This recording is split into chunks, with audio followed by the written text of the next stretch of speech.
Okay. Let's see if it's going. It's going. Is it going? Is it going?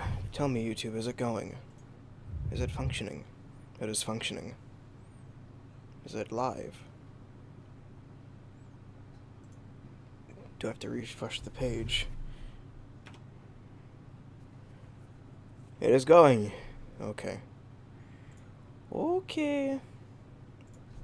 Okay. Oh boy. Let me just get into position. Moving the mic. Here we go. Reading Broken Fangs, Cyanide Sins, same shit as usual. Chapter 20. Now we're on Chapter 20, The Price of a Life. The summary is, quote, the auction. Well, the first part. Because we're going to have a multi-part fucking... multi-part slave auction. Yeah. A multi-part slave auction for some fucking reason. God knows why. The universe speaks to many with the themes explored within. What does that even mean? I don't know. Yang took a deep breath, steadying herself a little. She would not be cowering before someone who threatened her. She was Yang Zhao. You don't need to tell me! She was Yang Xiaolong, a faunus who held pride in her love. The faunus of my master, Jean-Arc, is a mate I have chosen. She squared her shoulders and stood there with pride, unbowed and unbent. She was unaware of it, but her eyes grew crimson from their lilac depths, blooming like a deadly orchid, and the domineering gaze bored into the man's gaze for an instant. Why? An exhale as she gazed. Gaze. So many gaze. So many gays. As she gazed at the taller man, looking like he could cow most people with his sheer size. I am a dragon faunus. Aside from me, there shall be none. I know that feeling, Ibex. The weapon was lowered as her eyes beheld his own. What? Oh, keep going. This is already fucking nonsensical. There was something in those eyes, no shit, as the man turned his gaze away from her. A mournful look, one which did show that he mourned. A mournful look, one which did show that he mourned. A mournful look that showed that he mourned. Thank you for telling me. Thank you for telling me. What's going on? Dig. We're fucking reading shitty fanfiction, Dig. Get the fuck out of here. What the fuck do you mean? I want to be a part of it. Okay, fine. Yeah. That's right. That's right. So what's up? It's better when you're sober. What do you mean? What do you mean it's better when you're sober? Everything's better when you're drunker. No, not this. Tesk. This is better when you're sober. Because you have the clarity of mind to realize that you need to just skip a part.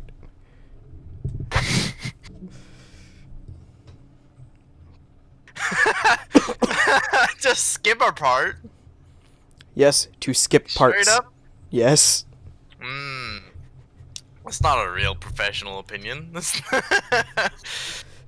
As a professional, I have to hold that opinion because there's so much trash in this that I have to sit there and say, okay, this is unnecessary. This shouldn't be in here. No, this man's a masterpiece at this man's yeah, literally. I mean, if you get paid to read somebody's story, you're gonna read the entire thing, and you're not gonna complain, kitty. I ain't being paid to read this. He ain't being paid. Then you're not a professional. No, I'm a professional writer.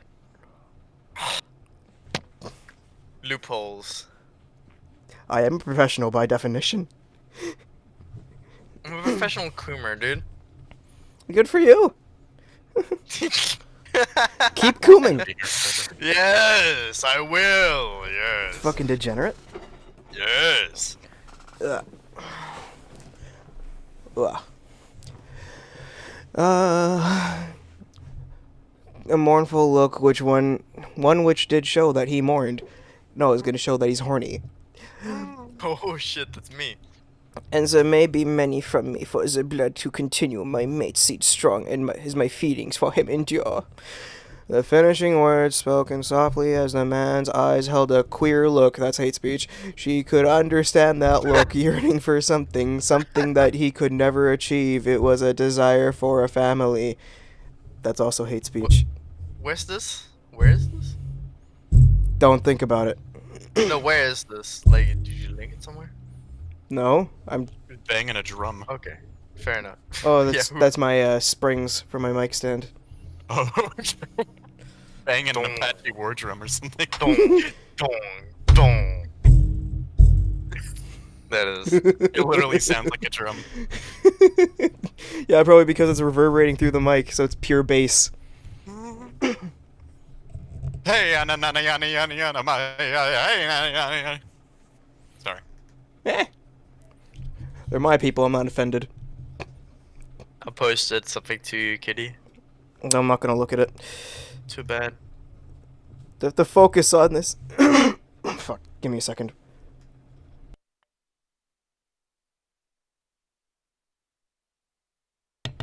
God, I always start coughing right before it. Okay. It was a desire for family. She had seen when battered and bruised, scales that formed an aberrant pattern, beaten and raped, simply because of her existence. The abnormal was not tolerated. She had not interfered because it would draw attention to her, yet she had pitied the woman. The woman hadn't been there the next morning. Okay. That comes out of fucking left field. Wait, I'm sorry, what? Excuse me? She found another dragon that got beaten and raped. Poggers. No. Okay, that's a plot hole with later on in the story. Add that to the list. Yep. Add that to the list. I was gonna say because it's fucking established, or he tries to establish later on that like the fucking dragon faunus are basically like the emperor or whatever, like the fucking, And they're near extinct. God King Emperor that's near extinct, and it's basically only like Yang left pretty much. So why is there another? Okay, fuck me. And, it might have been that it wasn't a dragon, but like another aberrant, like another rare one. But whatever. My name here is Mintbot. He bowed, as was the standard for servants when introducing themselves. She had gained a modicum of respect in his eyes, something that seemed to have been gained from her words and her actions. What fucking actions? You just said, yeah, I have the good blood, and now he respects you.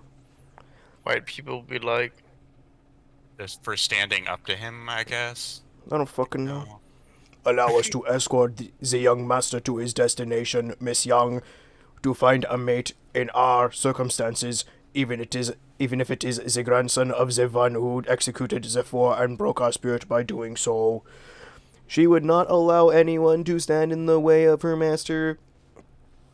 Grandfather had his reason. Wait, that's from Auburn. Grandfather had his reasons.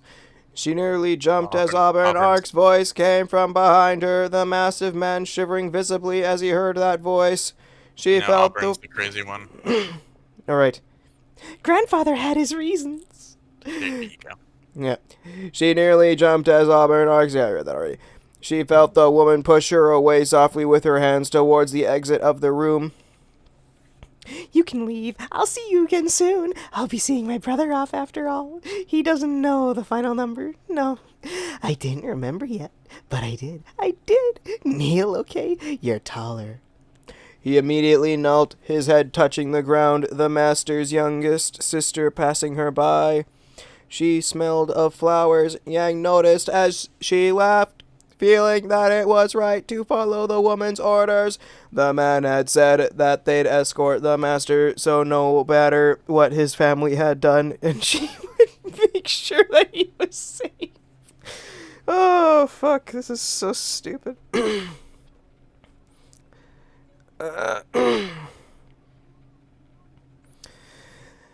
The man looked up at the youngest Stark sisters, supplicating himself before the woman, more formal than anything. Wow, somebody found a thesaurus. Yang slowly shutting the door, leaving a crack there, yet lingering behind for a moment. She could see it through the crack in the door. No, she's gonna be seeing it through the fucking pinhole. Auburn slowly tracing over the horns of the man. It's time for your story, little animal. Story time! The man's head rose slowly as he sat, his legs forming a circle. Yang catching Auburn sitting down on the man's lap. The big man and the smaller woman were made an odd contrast. Dark hair and a set of horns that looked like a ram's but were not, and blue eyes and golden hair, a look on the young woman's face of peace. Ah, fuck. Mint. Who the fuck is saying this, Mint? Okay. Mint. Is it true, Mistress Auburn, what you said? Yang knew that she should leave, but watching the two held her transfixed. As Auburn Ark wrapped her arms around the massive man's neck and then drew herself up, delivering a kiss to the older Faunus's lips. The man did not resist in the slightest, his eyes softening tenderly. Don't mind the coughing. Oh. Oh my. She softly pushed the door shut, hearing the woman's giggling. It come softly. No, it's gonna come hard. Hard as she's gonna come in a moment. She could hear the love in that giggle, the amusement that was like a child and a woman know that it would likely mean the death of the man if this was found out. Love was forbidden between Faunus and humans. Now let me tell you a story. Once there was a little turtle, born wrong. Her skin was so white as the moon and her eyes as red as blood. She was the smart one, but she was not the heir. No, she was the eldest, but her little brother was there, and his name was Aoze. Wait, Aozi. And her name was Aozi. She didn't know the story. Get it? Uh-huh. Yeah. Shitty Chinese. She didn't know this story, but she didn't want to stay when they wanted a moment to themselves. The master! I can understand it. She's broken and strange, but she loves. She loved her master, and it was a mutual, or at least she thought it was. He couldn't hide that, nor could he hide how he responded to her. Her mate. You've known each other for 2 weeks at the most. The door shut fully, only a faint murmur of an excited young woman leaking past. Look at me, I'm horny. Don't make this count. This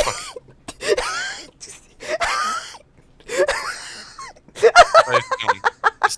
You want anybody else to read this shit? Because I'm up for it. I'm horny.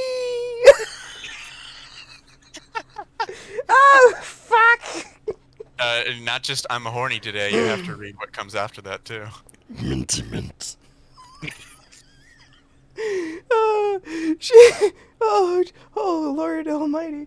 Oh, Jesus Christ. Jesus, fuck. That was how Kitty died, ladies and gentlemen. Unequivocally died. Oh, I came so far out of left fucking field. This is just funny. Hey, Kitty. Kitty. No. No.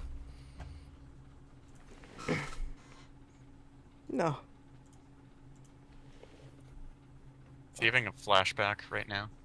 Oh, God. Kitty, are you having a PTSD Vietnam Just give me a flashback? second. Okay. Sorry. Just making sure you're okay.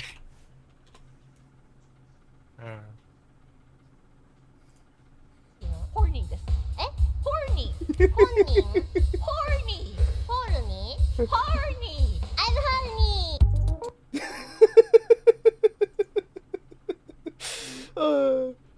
Okay, I'll give you just what I just fucking played here.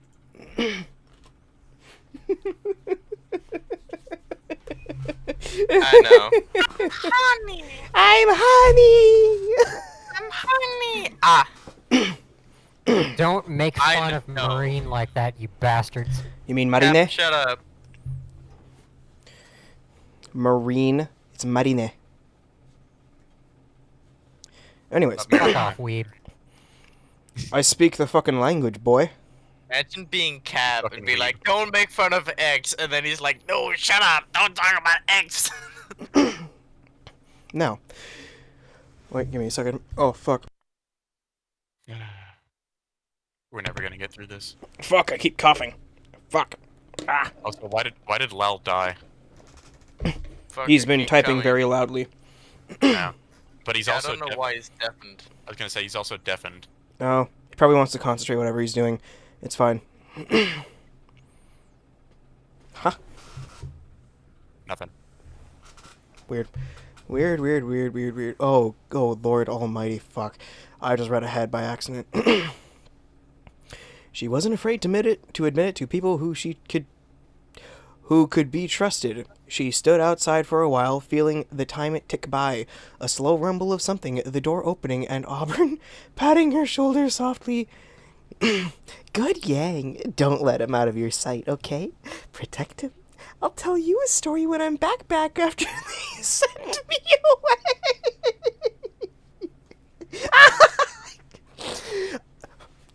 Me tell you story after I get back. No, Skaven, not cute. No, it's a bit Skaven, not cute. We need more clink. Fuck. Ugh. She was about to say something, but the woman neared her, and she felt lips press against her own, a tongue invading her mouth, an awkward sensation going through her as Auburn pulled away, smiling girlishly and with a little laugh. Weird. You taste like Jean. That's good. Yes. Bye-bye. Watch the rat. She's not good. She likes 3 and 6, but doesn't know the feelings from her. No. This shit sucks. No Yeah. shit. And I still can't read any of it. I just hear Kitty's impersonation. Fine, I'll fucking link you the goddamn thing, Dig. Jesus Christ on the Thank you. mountain. There you go. Why do you want to read it? 'Cause he's fucking weird. Why the fuck not? 'Cause he's Because drunk. garbage. The lumbering man looked at the young woman as she turned away, humming softly to herself. Wait, hold up. 824,000 words? Yep, Yes, it's longer than the Bible. Vaginal sex? Strap on, oh boy. Yeah. Stop laughing at the tags. We'll never get through them all. I was reading literally the end of one. May you live long and prosper, Mistress Auburn, for my name is Spock. Those words were the words spoken when someone is heading off to their confrontation with the fate. Oh, god damn it. At least go with the fucking Star Trek reference and keep it, boy. Dude, come What chapter on. you guys on? 20. 20? Okay. Oh, dear Lord, why? The man's eyes looking at the woman as she moved, her head turning and her hair moving in a flowing waterfall of gold.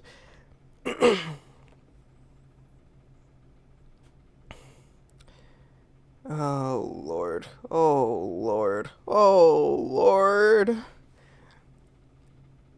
I don't know who even says this. I think it's Auburn, I'm pretty sure. If I had to... If somebody Probably held a gun to Auburn. my head. I'll make him get your niece. Don't worry. It's time to go now. Don't be afraid, my little animal. The woman was out of sight, Yang turning her eyes to the man whose face was stoic. Tears leaked from the eyes of the large man. No, they're gonna leak from his fucking tongue. A large hand, easily the size of a tree trunk. That's not how Yeah, a I comparison just works. read that. It says easily the size of a tree trunk. That's how does it be easily? What size of a fucking tree? What tree? What species? Because my hand is Yeah, the quite size of literally, a fucking... If you take an average birch tree's cross-section, yeah, my hand is the size of that. But if you take, say, a great redwood from BC, that thing has a cross-section that's fucking wider than I am tall. My Bigger hand's than my like the apartment. size of my fucking like monitor stand. That's about it. That's all I can compare it to. I don't know. It's weird. Jesus fuck. Jesus fuck. Ah, Jesus fucking Christ. Keep going.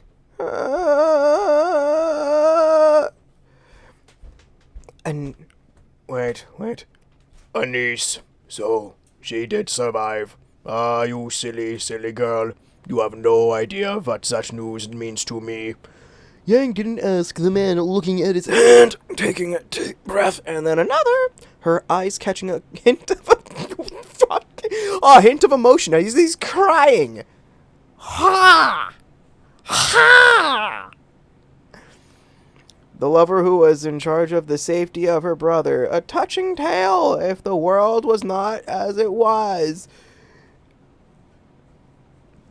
So, People die when they're killed. They also cry when they're sad. Faunus are an allegory for black people. This means that Auburn is a coal burner. She's gonna pay the toll. Oh, fuck. She inhaled softly as the man cleared her throat, his voice a lower register. His hands fell onto her shoulder, warm and hot and not comfortable at all. But she didn't mind it as he was emotional.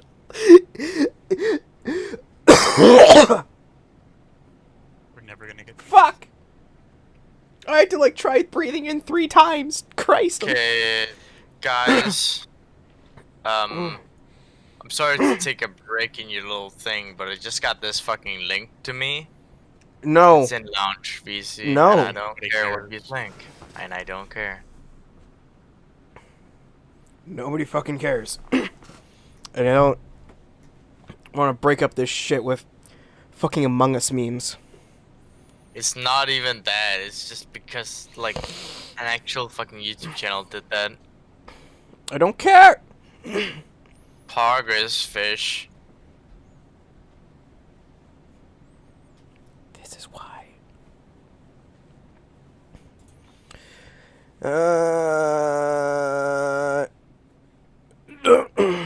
Don't ever stop loving him. Don't. The man didn't stop, taking another deep emotional breath. I'm not the last. The man turned around, going back to the room, and she could hear what was a choked bellow of sadness. Something in that voice deeply mournful and joyous at the same time. The man was dealing with his emotions as Yang wondered about her own master. Oh boy. She waited, nevertheless, standing there. The heels that she wore were a little painful, but it was what she had been given to wear, insisted by Tara for trips outside. The man emerged, carrying his large halberd-like weapon, his eyes looking reddish and weary, the horns curling still. He beheld her and gave her a smile, something warmer than the previous one that she'd gotten. Don't worry. He'll be safe. It's time to go. It's time. The man's sigh was heavy. The man's sigh was heavy as his lips twisted into a wry smile. He moved before she moved. Okay. He moved, comma, before she moved. What? What does it even mean? There's no need to have a comma there. They walked out of the pens, the sunlight hitting her face. In the daylight, the man looked a lot less burdened, his eyes holding some form of wisdom and love, observing her for a moment. She does not mean harm, but she is set in her ways. Listen to Mistress Auburn's stories. They are pleasant to listen to. So, wait, I thought at the start, when I was brought that there was just nothing to it. But now... Her eyes were guarded as the man spoke, his manly voice deeper than the master's. The brutish, hulking shape of the man striking an imposing presence as they moved, her steps unhurried. Walking in heels was just another of the tasks of a good whore. No, it's not. It's a story of the turtle. She had listened and she heard the beginning. The man looked at her but didn't comment on the violation of his privacy. The turtle's older sister. Someone now gone from the annals of the history, as the story took place before the Great War even started. A sad story. The man spoke softly as they came to the servants' entrance, entering through the door, the man having to duck a little to get into the house. His eyes were sad, yet there was something in those eyes that was firm. You could rewrite that as, his eyes were firm, yet sad. And save, like, 6 fucking words off your word count. Which God knows would fucking add up over time. Go to your master, little dear. I must do something for a moment. Change your outfit to a plain one for going out. The master would benefit from anonymity. The words were straight as he spoke them, the man looking at her with a look as a door that had been set within the wall stood there, a faint smell of blood and pain in the air. The man looked at her and then turned the doorknob. Yang could smell Blake. Okay. A pale-featured blonde visible as she peered in from the darkness, bloodshot eyes looking at her, a voice speaking softly in the old Australian dialect of the common language about proper etiquette. Okay. May I speak with Ash for a moment in private, Mistress Artemis? The woman's head bobbed once, someone moving in the darkness. The face of the old withered crocodile faunus came from the darkness, the outfit that she wore, more formal version of Yang's outfit. It was strange, but it fit the woman. Can we speak for a moment in private? The woman looked at him before her head turned, and she nodded. Leave her for a short while. Her education will continue when I return. We'll make something approaching a lady out of her. Yang had the feeling that the woman didn't much care for her if her early interactions with the woman had been an indication. The big brute of a man moved, the small, gnarled woman looking like a shadow, a pale one, her tail curling a little around her leg.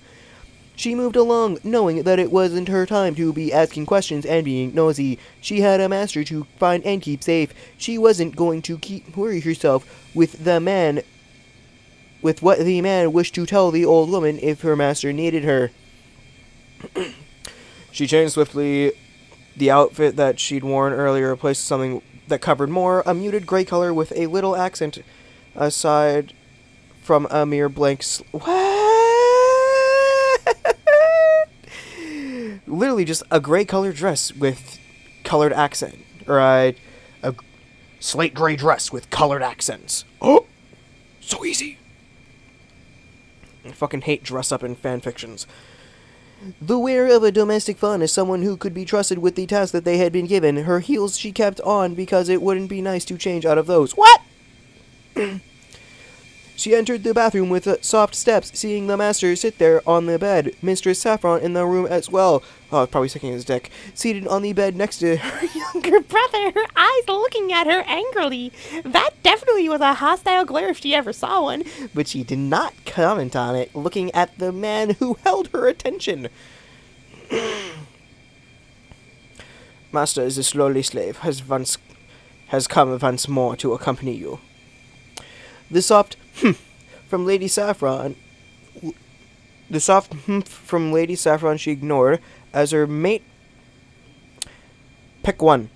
As her mate and master smiled at her. Pick one. It was such a beautiful face, such a beautiful smile. Why are you using beautiful? It was really heartening to see that there was nothing in this world that could bring that smile to rest. No. Come, sit with me. Saffron was just telling me about something, and... Are you okay? It was nice. It was nice that he was asking whether she was okay, sitting herself down. She smoothed the dark... She smoothed. Not smoothened. Smoothed. The dark fabric. The skirt softly brushed over her hands. I am fine, master. He was here with her after all. No people were here to kill him or hurt him or worse. She could ignore the degenerate for as long as she wasn't required to address her. It was what she would do. Also, no people were here to kill him or hurt him or worse. What's worse than either of those? Obviously gelding him. That's the only thing. That's hurting him. I know. No, But they may Courier. consider that worse, apparently. Courier, I know something that's worse. Having a struggle snuggle child and being forced to pay child support for it. I mean, fair enough. It's like 18 years of torture versus like 20 minutes. Fair enough, man. Fair enough. I'll fucking agree with that. She nodded, and his smile was there as his hand pulled something out of a pocket. A small golden tag, 2 arcs that had been made by a metalsmith and worked into a silver plate. Just let me put it in. I had a commission for my first pet, but Blake has been proving herself as difficult. She closed her eyes, letting him click the tag into place. It was a mark of ownership, something that distinguished her as his property. Wow! She was his property. Wow! And she held him as her property. Wow! In her heart. It wasn't something that she could easily shift to the side. Why does it have property 3 times in the fucking quarter paragraph? Thank you, master.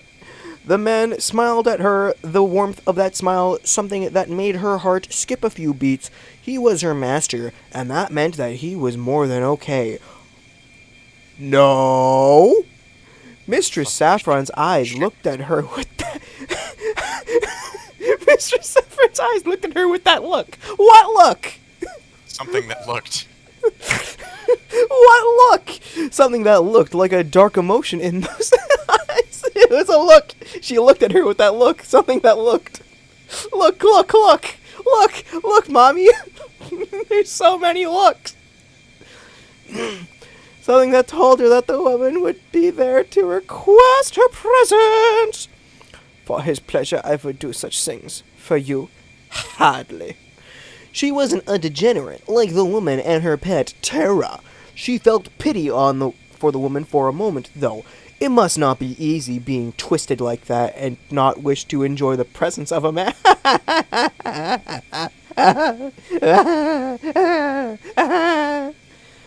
Keep reading word, bitch. You'd get a solid golden choker if it was up to me, Yang. That would be terrible. That would be fucking awful. Wouldn't she get gold poisoning? No. Gold doesn't have the same thing as silver. Oh. Yeah, silver poisoning is a thing where it turns you blue. Turns you into a Smurf. But, gold, there's no gold poisoning. Your body just doesn't react to it. The issue, though, is that it'd be fucking heavy. It'd be like it'd be a kilogram around your throat, like at all times. It'd be enough to fucking choke you. It'd also be easily breakable because fucking gold is soft and malleable as a metal, so. Yeah.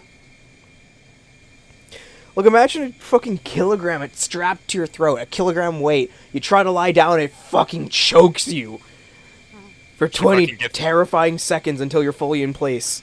She gets elephant man. Jesus Christ. I'm not an animer. Quit I am making not fun of an me. animal. God, that's a great. She smiled softly. That would be nice. She liked gold. It was like her hair, lustrous and worth something. Your hair ain't worth shit, bitch. Mistress Saffron made us. Demon that made it. Oof! Oof! Mistress Saffron made a sound in the back of her throat. That sounded like a scoffing sound. Don't waste money, Jean. She's a slave. The words were met with some laughter. He looked at his older sister, whose eyes were darting around the room, Tara standing in a corner, silently watching. If she's worth it, who is to deny me? Saffron, she's the best slave I could have. Granted, she's one of two, and Auburn said that I should go and get some more. His eyes looked at her, and he... Okay. This is why you state who a character is looking at. Because I know that he's looking at Yang, because that makes sense. But this implies from the text, from a little reading, that he's looking at his sister, and he just goes into fucking make out with her, and starts coming onto her hard. Alright, so, what did I miss? Oh my god, Lol. You fucking missed Kitty just losing his goddamn mind for the last 45 minutes. Well, yeah, I had some serious discussion I had to have with corporate about a big fuck up on my part. Okay. So yeah, quick summary of what's happening. You know somebody's coming inside the sister. So, slave auction is happening. The insane chick is fucking the guy who's a deer, but he's actually not a deer, but he's a ibex ram. I don't know. Yang told him that she's a dragon, so they're both going extinct. And then this guy's talking with Ash. Now Yang is there talking with Jean, who wants to put a 1 kilogram weight around her neck because it's a golden choker is somehow a good fucking idea. It's not. And Saffron is sitting there saying, oh, it's not worth it. And now Jean tells her, if she's worth it, I'll do it. And then immediately we get to this paragraph where he says, so it ends with Jean addressing Saffron. His eyes looked at her, and he kissed her.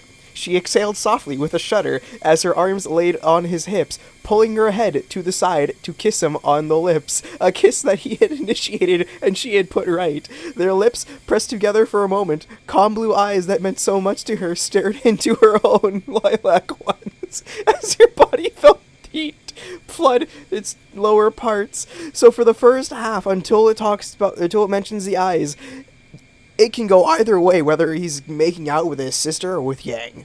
Yeah. I like to mention that he just grabbed her sister in front of Yang, and that's why he first by the eyes. He just fucking grabs her and starts making out, and Saffron's like, okay, I'm into it. I'm going with this. Let's do it. Oh, she will be into it later, you can But guarantee. yeah, Christ, what did I get back to? I just had a heart-to-heart about how I fucked up as a GM by forgetting one of my players' setups, and now I come back to, oh yeah, he's making out with his sister and she's into it. Oh, Jesus Christ. God help us. God help us all. You're still... Wait. You're still my primary, Yang. Blake lost that right. Mother said so. It's... He smiled really broadly and kissed her again, more passion in his kiss than she'd expected, a throbbing quiver going through her body at the feeling, her whole body lightening up. Lightning. As in, a bolt of lightning. Not lightening, but... Apparently fucking Dragon Whore is Thor now, okay.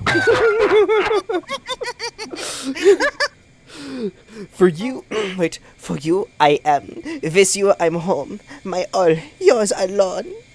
He smiled as his nose brushed against her own. She felt weak, his hands strong, his eyes looking into her own. It was hers, and it was nothing that could sway her from her chosen path. For him, she would burn the world if it made him happy. You are my Yang. She was. She knew that. No matter what, she would be. Even if her father had disapproved of the young man, his opinion was irrelevant. Damn! That moment when she... Fuck. That just reminds me, your dad's dead. And she's like, oh yeah, fuck dad. Fuck him. My boyfriend means more to me. My boyfriend that I met a week ago means more to me than my dad. A week ago.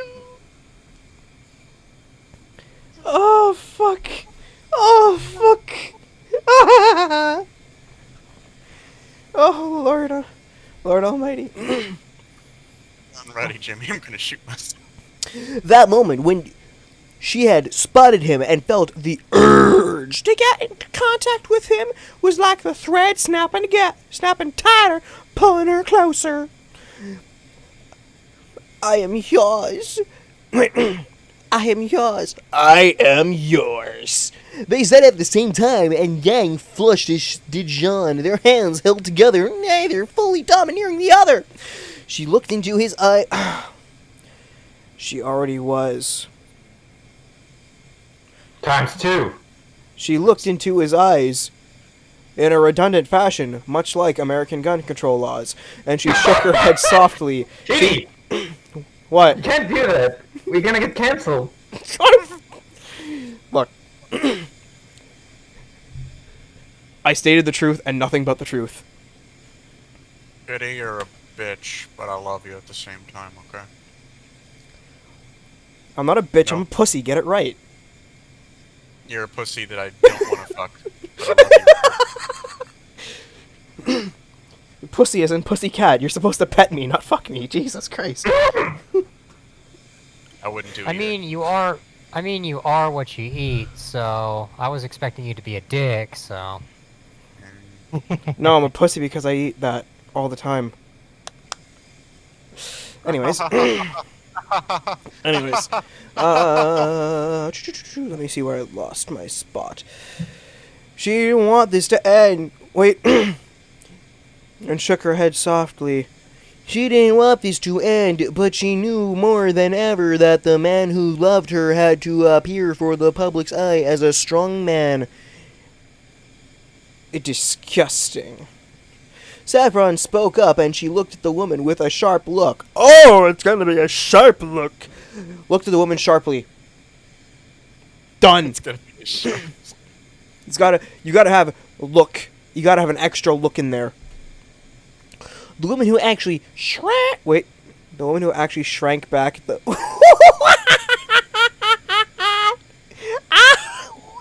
Which woman is she looking at? Which one? There's two in the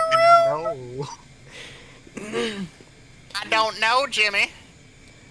She spoke up and she looked at the woman with a sharp look. The woman who actually shrank back at the full force glare that had been given, though dark sound in her throat, warning the woman to not interfere. There was anger in the woman's eyes, something that was deep and dark and twisted. You are a disgusting one, you filthy degenerate homosexual. Her master smiled at her before he turned to his older sister. He smiled, even though Saffron looked a little skittish, looking at her brother and at her. Yang didn't like that look. It wasn't a nice one. It spoke of something sick and degenerate.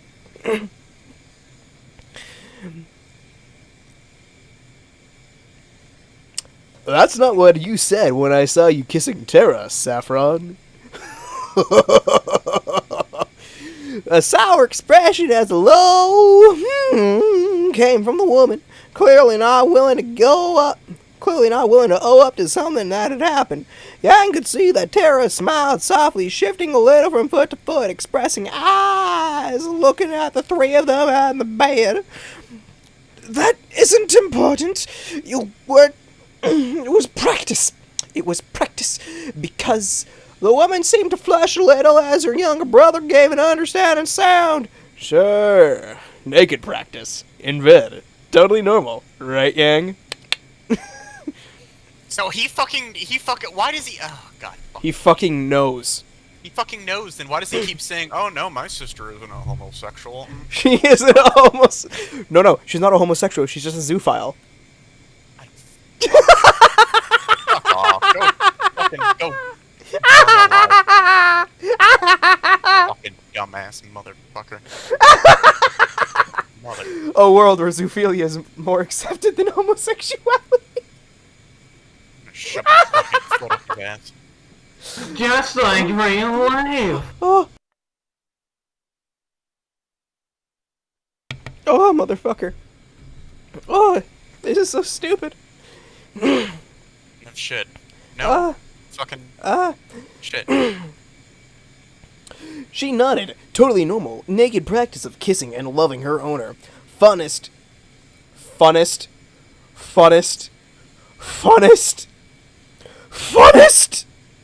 Hey, it's a funnest activity, right? Bestest! You fuck. Oh, you fucking asshole. You stole my. No. No. Oh, no. Bestest is my boy. It's mine, boy. That's my shitpost title. Mine, bitch. For the proper girl. Of course. Wait. Of course, master.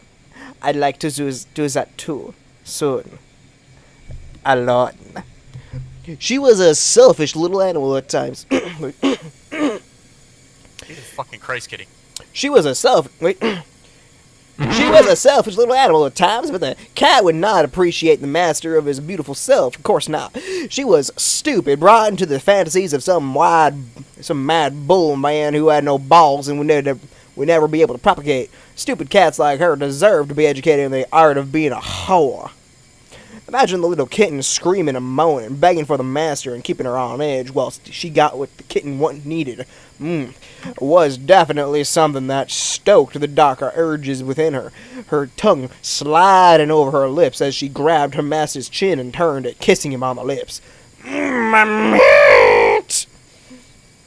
His hands grabbed a hold of her, but she didn't move away, pressing him down, her desires flaring up, the wetness growing between her legs. She craved him, a deep, dark craving, a knowing sensation inside her that the cat might hold some lingering space within his heart. Man! Yeah, we've still got to go to the auction. We can't. I would like to, but... She got ahead of herself, straightened a little, a fond smile on his lips. His head turned to his older sister, who was looking at her with an expression that was sour and without any sort of humor in her eyes. An expression? She's such an affectionate funness. Saffron? His sister snapped to attention, the look turning to something that might be warmth, but the shadow in her eyes that showed that she coveted something.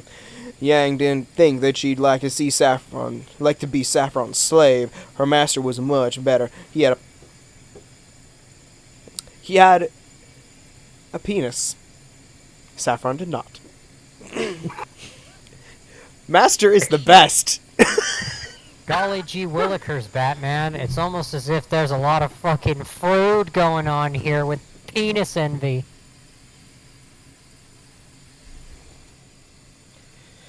Oh. Because that came out of fucking nowhere.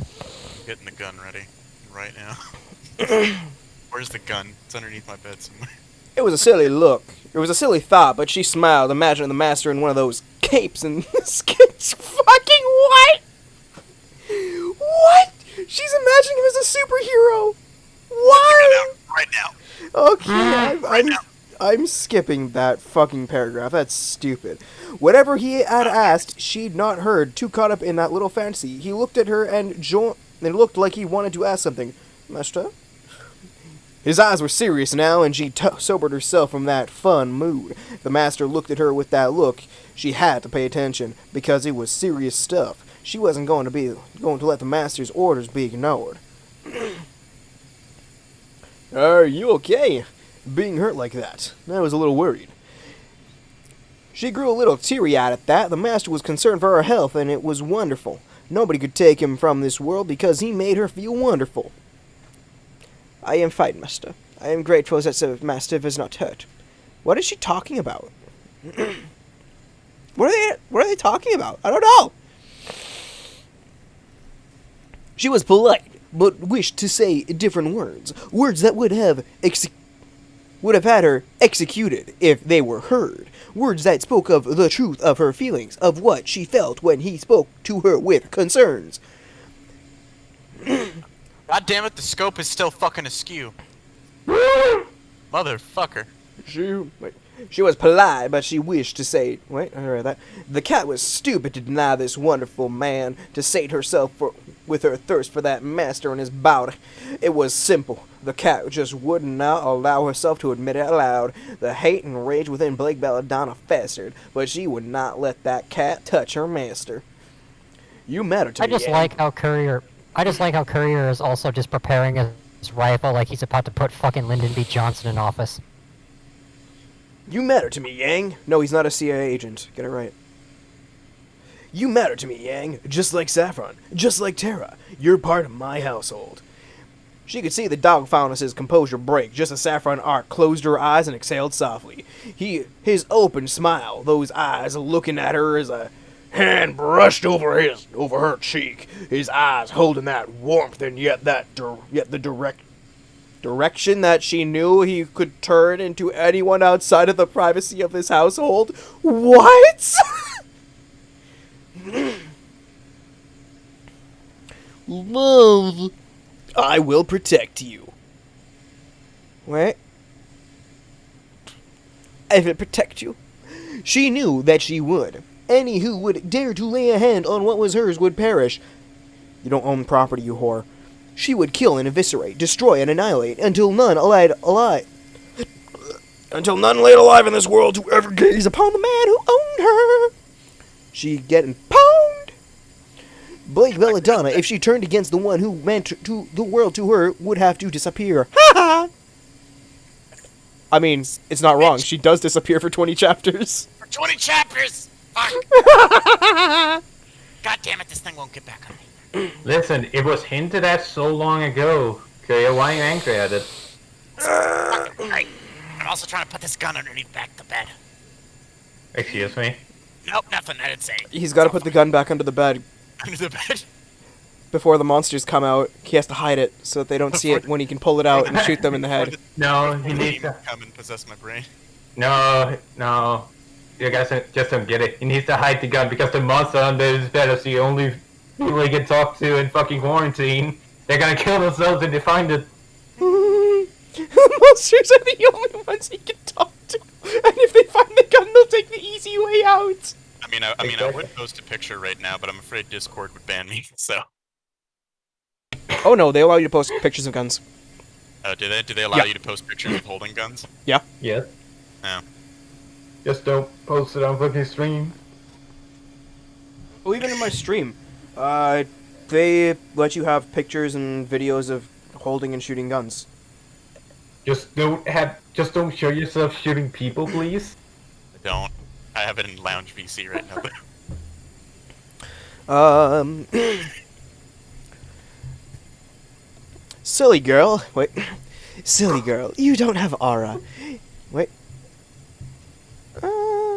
Silly girl, you don't have aura. It's a nice thought, though.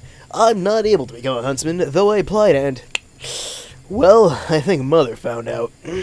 Saffron Ark spoke up, speaking softly. She looked sympathetic, even as Terra seemed to be coming closer. Coming. Yang could spot the emotions on the dog furnace, smelling the faint scent of something that required attention. You're the only son, our only little brother, Jean. You're too precious for the family to be wasted, hurt, or worse. He smiled at his sister, Yang noticing the wistful look in his eyes. To have him get that freedom, even if it meant to learn how to fight, your aura can be vacant. Right now it's just... I want to see the world, just like Juniper does. When she comes home and tells me the stories, Oh fuck, I gotta run the dishwasher. Look at the screen, Rick. It's a giant circle of Kira going, fuck, I forgot X. Fuck!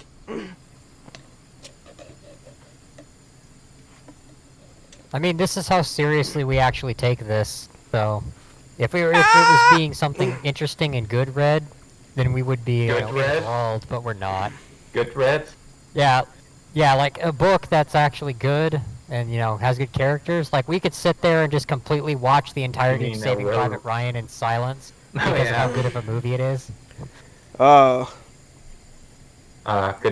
Great film. You should spend your time watching that instead of listening to this. Or listening to Katie reading this. Oof! You're honestly wasting your time here. Dick. Hey, I'm simply saying the obvious here. You ass? You should be spending your time on something more productive than listening to you read bad fanfiction. It's a waste of time for people that need to waste time, like us. Okay, I'm back. Sorry, what's going on? Nothing. Lol is just deriding me and my skills, and I am taking great offense to it. I'm not saying that your reading skills terrible, which Look, they are. look, I'm saying lol, that lol, the actual lol. work is terrible. Lol. Clearly, my skill as an orator is great enough to put this far above Spielberg's masterpieces. Did you say orator? You mean orator? You mean the oralator. The orator. I mean the orator. I mean I am the oralator. I teach people how to do the oral. Oh yes. Don't worry, I'm not the Orlatron. Oh god, the Spoilatrons. Oh, that's cancerous. No. I fucking loved it. It was so endearing to read it. It was hilarious. Oh, I thought. Oh no. Oh, Dad. Oh, I thought you were calling yourself the Oralatatron. No. That's why I was like, oh no, he's lost. Anyway, back to this bullshit. Talk with you again. Because a vision. Oh, okay, you're actually gonna get this stream shut down. Please stop. Oh fuck! I don't need Simon and Garfunkel right now. Yeah, I could see that it weighed on him, and she nudged him slightly, his attention going to her. I can tell you stories if you'd like, if the master would want that. She had tales that her father told her, the ones about the four and the other ones that didn't really make much sense to her at the time, speaking of maidens and such. Who believed in magic? Nobody did. It was all for the fairy tales and such. He smiled indulgently. There might be some magic in that smile because she felt like a girl now, looking at the boy. Well, that was an accurate descriptor if she had been human, which she was not.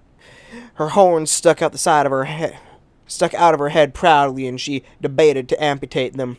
It would be a sacrifice. Reptiles, fuck off. It would be a sacrifice worth making for the master, if the master's youngest sister could be with Fauna, saying, "For you."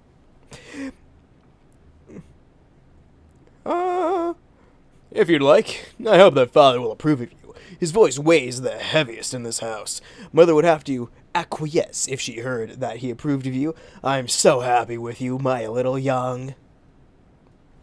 She was happy, too, at the door. Someone knocked, the door open, and the old, gnarled woman entered, Mint following after her like a faithful hound, the woman's face looking as weathered and gnarly as it always did. Right, the old and gnarled woman entered with a gnarled-looking face. Wow! I never would have guessed! Never would have guessed. Never would have guessed. The wrinkles looked... Wait, it said that she looked around 50? What 50-year-old woman has deep fucking wrinkles? Somebody that took too many drugs in her youth? Wait, who are they talking about? Ash. Okay, well, Ash in reality is actually like 210 years old, so... Yeah, but it describes her as looking like around 50. So why does she have like the wrinkles of an ancient, decrepit woman? Why is it describing her as ancient-looking, decrepit? Like, fuck. I don't fucking know. The wrinkles looked like they had grown a little more, and there was something in the woman's eyes that seemed to regard her as something that was like a bug, but the politeness was still there. Master Jean, it is time for you to go. Meant will be traveling with you. Stick to the main path and do not stray from it. From it? From them. Them. Multiple. Plural. Mistress Azalea wishes you to be home for dinner. Your allowance is 30,000, as dictated by my mistress. Enjoy yourself. She has also let this one know that you are not to bring home a stable of hookers once more. The amount of money the master had at his disposal made Saffron give a low whistle. Her voice sounded tired as she spoke up.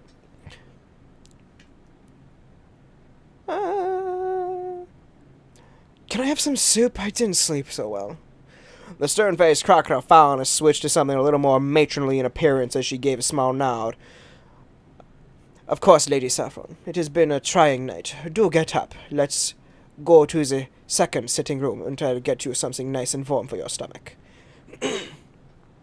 She wondered whether it was just an excuse for Lady Saffron to get away, but she didn't mind it. She got up. The master helped her up by her hands, Mint looking steady and secure with the halberd in his hand, the fingers holding tightly. There was a resolute look in the man's eyes as Ash and Saffron passed him by. His safety is important, Mint. Understands that. The woman sounded as if she was just reiterating the fact, but Yang's gaze picked up a straightening of the back. A moment of something passing through the man's features as he looked at the woman. I understand, Lady Ash. I will not let the young master come to any harm. That is his. All that is his will be safe. The ram-horned ibex faunus looked at her for a moment as the aged woman passed him by, and the man straightened as her master sighed softly, running a comb through his hair. She thought that his hair looked perfectly alright even without a combing. It was just hair after all. No, you comb your fucking hair, you dipshits. I don't want to see any tangled fucking messes. Or you just cut your hair short like I do. My hair must get longer. It is currently shoulder length. I need it to get down to my back. Jesus fucking Christ, of course you do. Fucking Look, weirdo. I like having long, illustrious hair. Uh-huh. She would make this a nice outing. Her master had his best pet with him after all.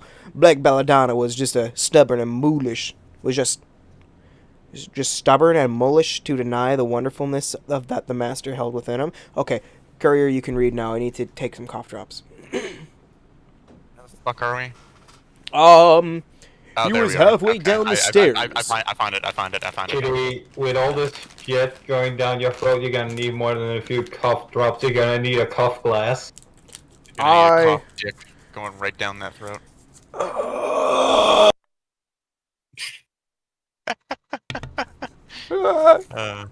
Sorry, Kitty, I'll make gay jokes at your expense as you do for me, so it's fine. Ow! He was halfway down the stairs when he suddenly felt the weight of someone on his back, feeling the older sister hug him tight. I like how we're doing a fucking southern accent for it all Yeah, I was now. about to say, what? Why are we doing this southern accent? Because it's related to slaves? What's wrong with you guys? Yes. Florida, goddammit, Lyle! I'm from the fucking south! You motherfucker! Oh, God. He's from the south and I'm from the north. I'm not gonna talk like some Yank, though. Also, people who live in Florida don't sound like that. That's more of a fucking Tennessee and fucking Alabama shit. Yes, I fucking know, Or but I have Georgia. to do something, okay? Look, Listen, it's Courier, Alabama as long as you because don't- they're sibling fuckers. I'm trying to listen to Lyle. Listen, as long as you don't start singing Alabama nigger, we good. Jesus! Okay, we're good. Slept well, John. Tell Abby whether you did. Good dreams of your cute doe. It was a softness in her voice that showed that she was okay for now. She smelled a little candle wax and something else. Paint. There was a large paint stain on the back of her hand, but her fingers were clean. I slept wonderfully, Auburn. The damaged sister gave a soft as she heard him, the young man giving a soft cough. I'd like to get downstairs, by the way. Just a hint, you know? Can't go down if you keep holding me like this. Tinkling laugh came from the woman's lips as she let go. No, don't go down when you can go up. Still got a lid. You've still got to give Yang her bang. Yes, yes. I remember the numbers, John. Remember the numbers, all right? Remember them. Then I had 16, and she paused, seemingly confused for a moment. A bright smile appeared suddenly. 5-1. Yes, yes. Pick that one. Remember, first comes the best, then the special treat. Yes, yes. She'll try to hide where she is, but she won't escape. Nope. No.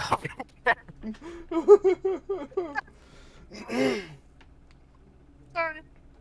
So sorry. No, everyone, no, for keep going. this. This is fucking amazing. Not from Cammy. Not from me. Nope. It's not allowed. He didn't know what that was about, but he calmly dusted himself a little. Auburn was a little wild, but she was still his sister. She was still a member of his family. He smiled at her as she smiled back. She kissed his nose. Bye-bye, Jean. Remember, look at him always. He's very, very important. Yes, my little brother is very important. Yes. He wasn't sure what that was about, but he remembered the numbers. He'd written them down and knew that they meant something. But Auburn was cryptic. Well, we'll see when we get to the auction. He was going to dress down a little, taking a darker jacket that hid the crest of his house. Some of the lower nobility always made sure that they kept several of their faunesses around, and even some of the rabble of good families made use of them. The collar stayed on. You'd be a fool to uncollar a slave, even though the fucking collar doesn't do jack goddamn shit. He exited through the front door, remembering that his mother likely was in his father's study, getting fucking rammed by his father, managing the accounts at the same time. They're very good at multitasking. He hoped that Juniper was alright, his eyes going to the window that belonged to her room, hoping that she'd make it out of Sergi alright. Yeah, why aren't you guys fucking worried about that? I guess they fucking don't. Okay. I did this to you, Junie. All because of me. He felt guilt, a sickening feeling inside him. Mint taking the front and Yang the back. Mint looking dependable and strong. He remembered earlier when he'd gone out for the pills. He'd been there as well when he met Yang. It was an ironic manner of sorts that the man was escorting him and his slave into town once more. He tightened the jacket a little. Slaves were commonly ignored, but their owners were not. With his crest in view, he'd be seen as the young inheritor of the name, which would make all sorts of people come out of the woodwork. With Ash and Mint, it had been more or less a casual sort of outing, but here he would be dressed as one of his rank and standing or fucking something. He'd be dressed as a prostitute should. God, this fucking accent collects all the fucking spit at the back of my throat. Ugh, Yep. God, Imagine speaking like that. fucking goddamn it, Alabama. The actual auction was not easily entered by those who were barely affluent, and even though his family had a permanent box to themselves, his family rarely used it. His father made an appearance once every now and then to show some use, but rarely bought something. He recalled that Mint had been a fairly recent purchase by his father, perhaps. He wasn't really aware how they got the majority of their slaves. Yet you're supposed to be the inheritor to this house, and you don't know how you get your slaves? Okay. Why doesn't he First off, that should be something he's actually taught about, how to procure and manage Because he's 17 years old? Because he's He the should master know of the shit. fucking house. Yes, I was going to say, he is the inheritor of the house. He is going to inherit everything once his parents die. He is 17 years old, and yet he has the intelligence of a fucking sponge. Don't insult sponges like that, man. I'm sorry. He doesn't know how they get their slaves. He doesn't fucking know how to take care of anything. He doesn't know how to manage accounts or do the finances or do any of that fucking shit. He doesn't know anything. You know, the role of nobility, historically, was to be the fucking accountants, essentially. Yeah, and he doesn't fucking know how to do that. I'm sure he can't even add 2 plus 2. Though he supposed that Ash could just as well do the selection as his father's second. Master, she spoke up, her voice light like the whispers on the breeze, as the warmth of the sun soaked into her hair, giving her a wonderful look. Contrasting to Blake, whose features looked like the shadows. Yang was vibrant and alive. What the fuck does that even mean? Thank you for taking me outside, master. He smiled, his head nodded in acknowledgement. A slave thanking her master for being allowed outside was perfect behavior, as he merely indulged her a little with allowing her to speak. It showed her position as his personal attendant, whilst Mint was the guardian that would protect him if the need was there. People moved as they moved. No. Yang's heels made a clicking noise. The outfit that she wore is still somewhat formal. A maid of sorts. A fucking gray maid. Fucking ugly. Without the marks of his family. It was a shame. Yet she looked gorgeous and near anything. His sisters were beauties that would attract attention wherever they went. So there was little that he could do about it. He caught sight of children playing with a ball, watching them for a moment as he remembered the lonely days when he had been cooped up in his room. His sister's too busy to entertain him. You're lucky you ain't playing ball with them fucking Jean, because then you get abducted by the UNSC and put into the Spartan program. It was only the presence of Ash that kept days a little warmer. What I wouldn't have given to play with the other children. Formality dictated that he always be ready to represent his family, yet you don't know how to do that, you dumb fuck. Saffron was the heiress, but she feigned sickness more than a few times in order to get out of the dreadfully boring times ahead of her. She personally had professed to him that she'd gone mad if she hadn't been able to skip some of the tedium. Most of the women her age were already wed to someone of suitable standing, and Father's edict had only kept her safe. Camilla is busy. I hope things are all right with her and Summer. There was a thrill inside him at the thought of Summer Rose. The woman was beautiful, and so was her daughter. Though he hadn't noticed the attraction that she had for him before it had been too late. She asked to see your fucking penis, you fucking dumb motherfucker. But the dice had already been thrown. Oh, who was that? Who fucking left? Oh, that was the bot, I think. Or no, Cap. No, that was Cap. God damn it, Cap! Kitty, bots aren't allowed here. Huh? Yeah, the bot Is isn't that the allowed. music This is a segregated place. Okay, Yeah, sorry. that's my point. Blah blah blah blah blah blah blah blah blah blah blah blah. Anyway, he didn't notice the fucking fact that Ruby had feelings for him. Like I said, even though she asked to see his penis and got some of his cum in her face, and she fucking ate it. His Dense grandfather, motherfucker. the dancest motherfucker, this motherfucker's denser than depleted goddamn uranium. His grandfather had said the die had been cast, which was an actual quote, but it was, well, his father wasn't always on point with what he said. Oh, his dad said the dice had been thrown, and the grandfather said the die has been cast. Okay, whatever. Master, we have arrived. It had taken nearly 30 minutes, but they stood in front of the auction house. One of the slaves in front of it tasked with checking the tickets. The jacket was heavier than he imagined, and he felt the weight on his body, as well as the heat that came from wearing it. Identification, please. A skittish-looking faunus, her fingers patched with bandages around the fingertips, looked at him, his hand producing the token that he had on him at most times. It was one of the identifiers of his status as the Ark Inheritor, his eyes meeting the faunus. I will instruct someone to bring you to your space, sir. No identifying tone, no difference as was expected, like a difference for darkness. Anonymity from the outsiders before he would be led into the auction house. A faunus came closer, the collar around his throat thick and double-branded with the thread that showed that he belonged to the auction house. A single tail waggled behind him, something lengthy and long, scales on the edge. Guide them in, they are respected customers. The faunus led them in, Mint taking the lead, looking at the faunus and keeping his weapon trained on the faunus just in case. The slave that led them towards the box was certainly well trained in that it did not act skittish around the presence of a weapon, opening the door for them. There will be refreshments brought, honored customer. The establishment thanks you for your patronage today. John's expression hadn't changed from the cool facade that he had adopted outside, merely handing the token to the faunus for identification purposes. Speaking would be weakness. As long as the system did what it was supposed to, it would be working. To show outward emotion outside where the commoners could see you was to admit that you were impulsive. Okay. Let's see.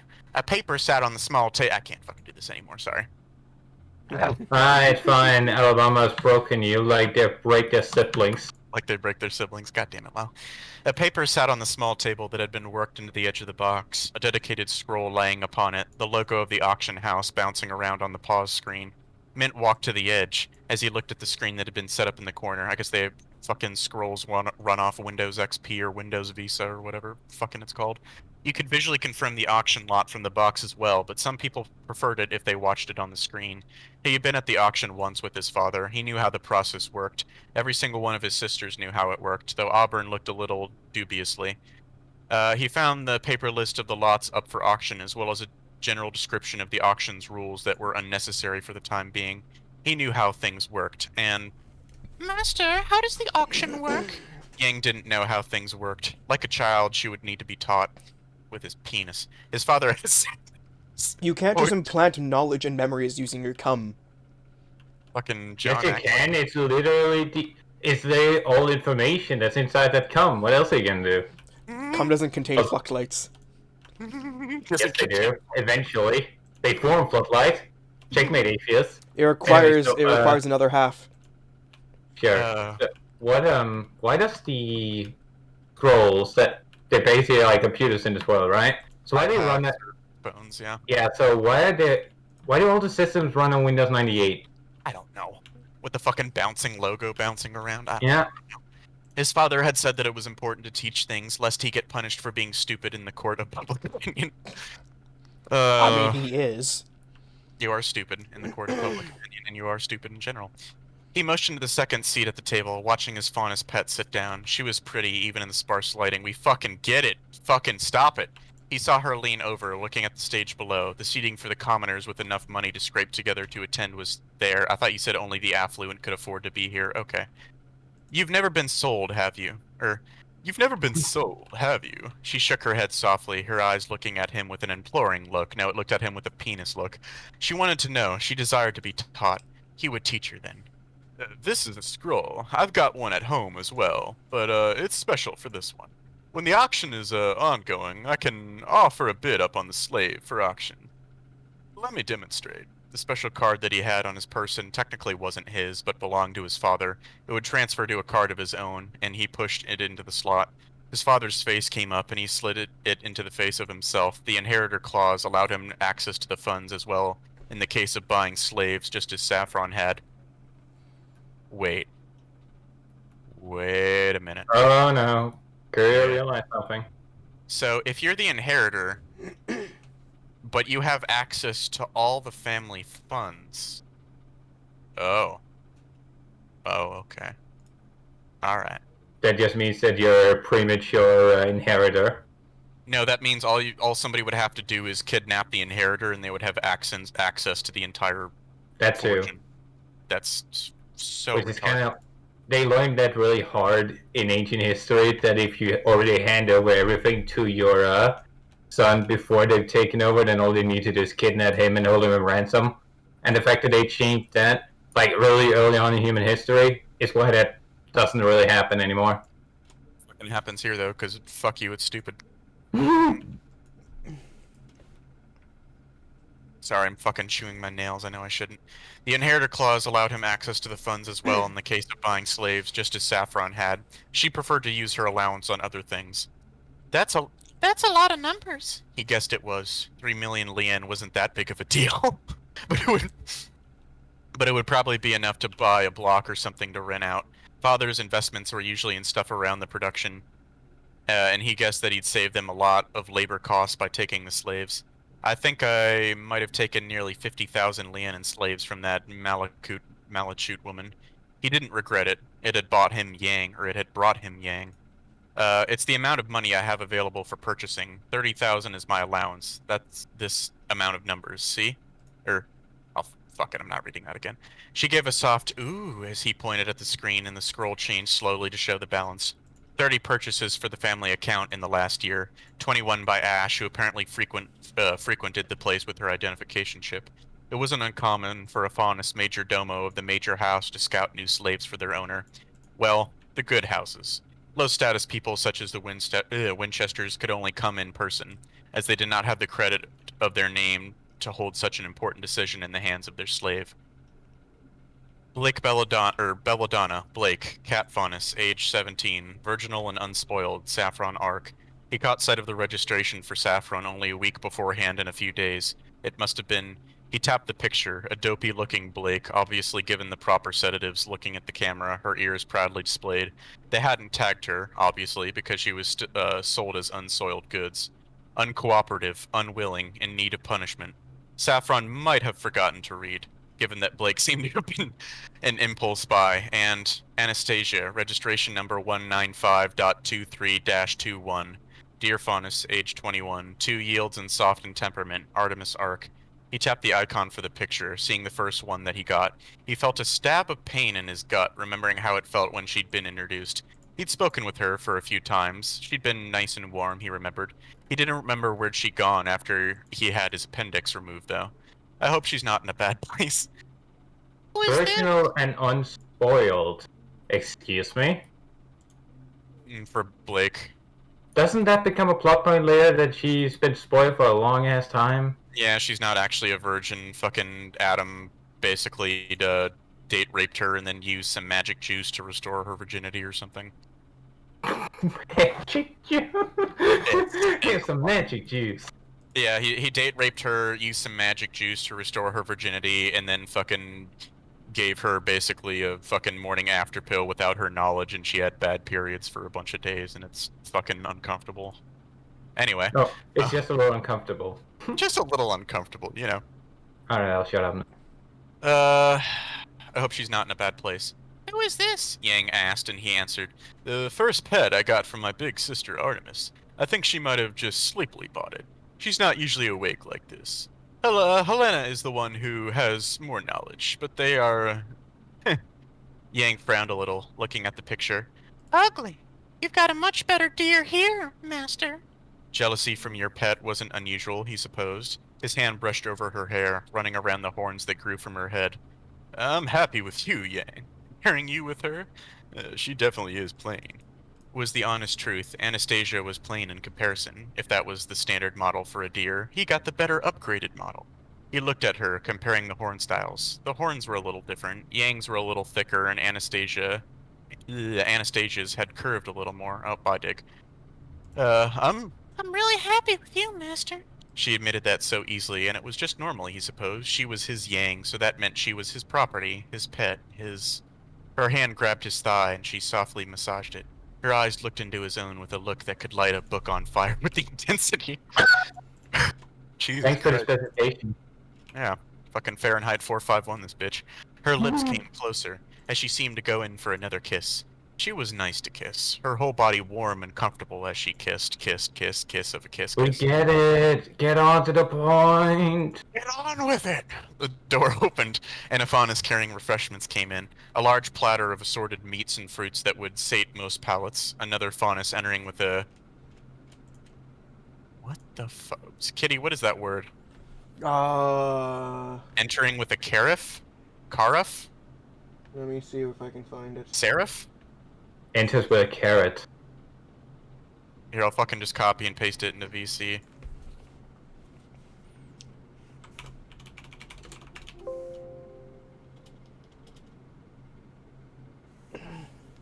I know it's some type of cart or fucking thingy. Fucking somebody used a fucking... Ugh. Oh, it's one of those things. Okay. A carafe? Yeah, it's one of the things they use to serve wine in. Oh. It's fucking this stupid... Oh god, no, and I don't want to copy the fucking image address. It's this stupid thing. I'm posting it in VC. It's that fucking stupid thing. Fucking stupid thesaurus. Filled with what seemed to be the wine of the day, he didn't really pay much attention to their traits, spotting a mane-like trait in one, something that looked like a set of antennae on the other. His fingers twitching a little as Yang's hand shot a little higher on his thigh. Could you get me something non-alcoholic and with 2 cups, please? Sweet fruit juice will do.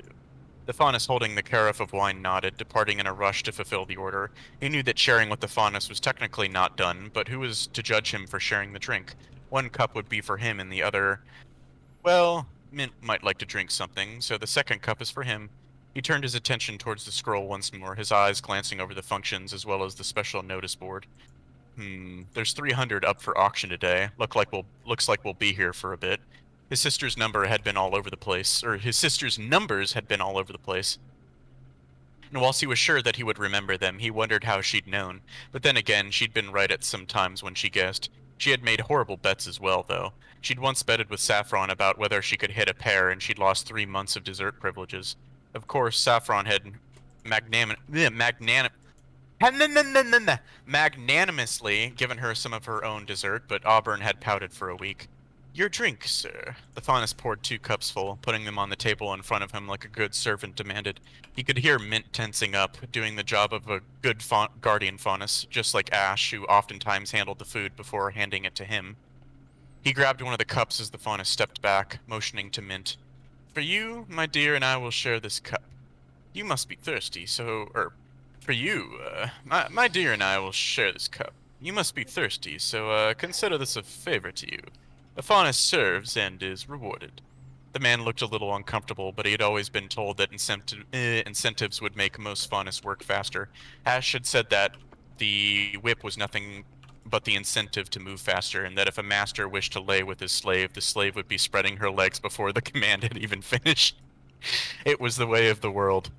Jesus fucking Christ. Okay. Thank you, master, the man said, seemingly embarrassed. He made a motion with his hand to dismiss Mint, turning to Yang and making a soft tap to the screen, putting it back to the auction's logo, the time below reading that it was still 10 minutes until it was time for the auction to start.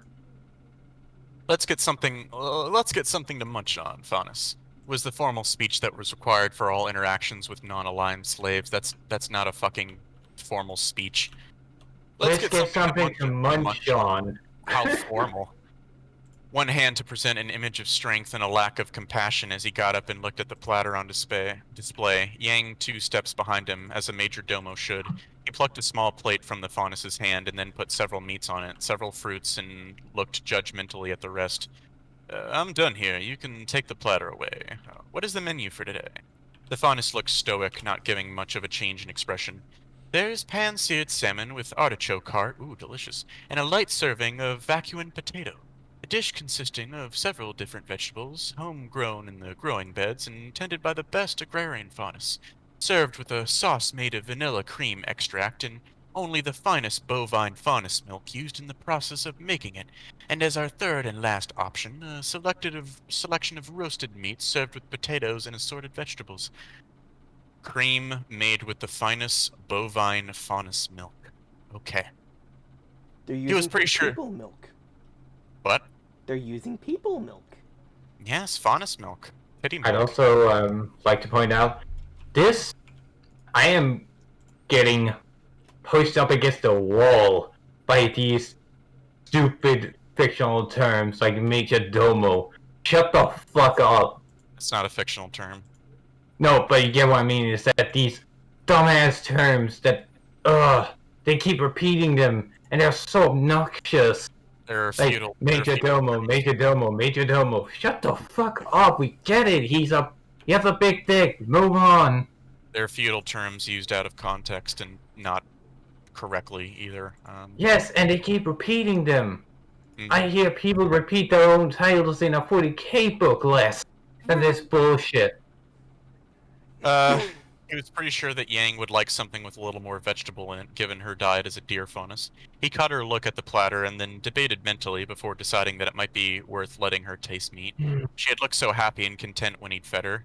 I'll take the roasted meats with the potatoes and vegetables. If he didn't like the vegetables, he had a deer and a ram faunus here with him. It wouldn't be wasting food if he gave it to those faunus who were obviously grateful for the leftovers. Yes, it was totally fair. Ash only scolded you when your plate was still full of vegetables. He sat down, the plate in front of him with a little fork as the faunus carrying the platter disappeared through the door.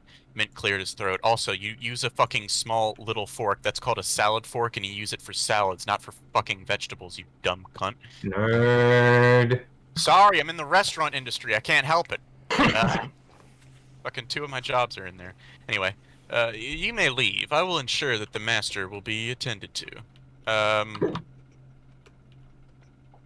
Wait, what? Who fucking said that? Oh, that's fucking Mint saying that. God damn it. You may leave. I will ensure that the master will be attended to. The faunus looked questioningly at Mint for a moment before Jean stepped in. As he says, faunus, my bodyguard is concerned. Number 751.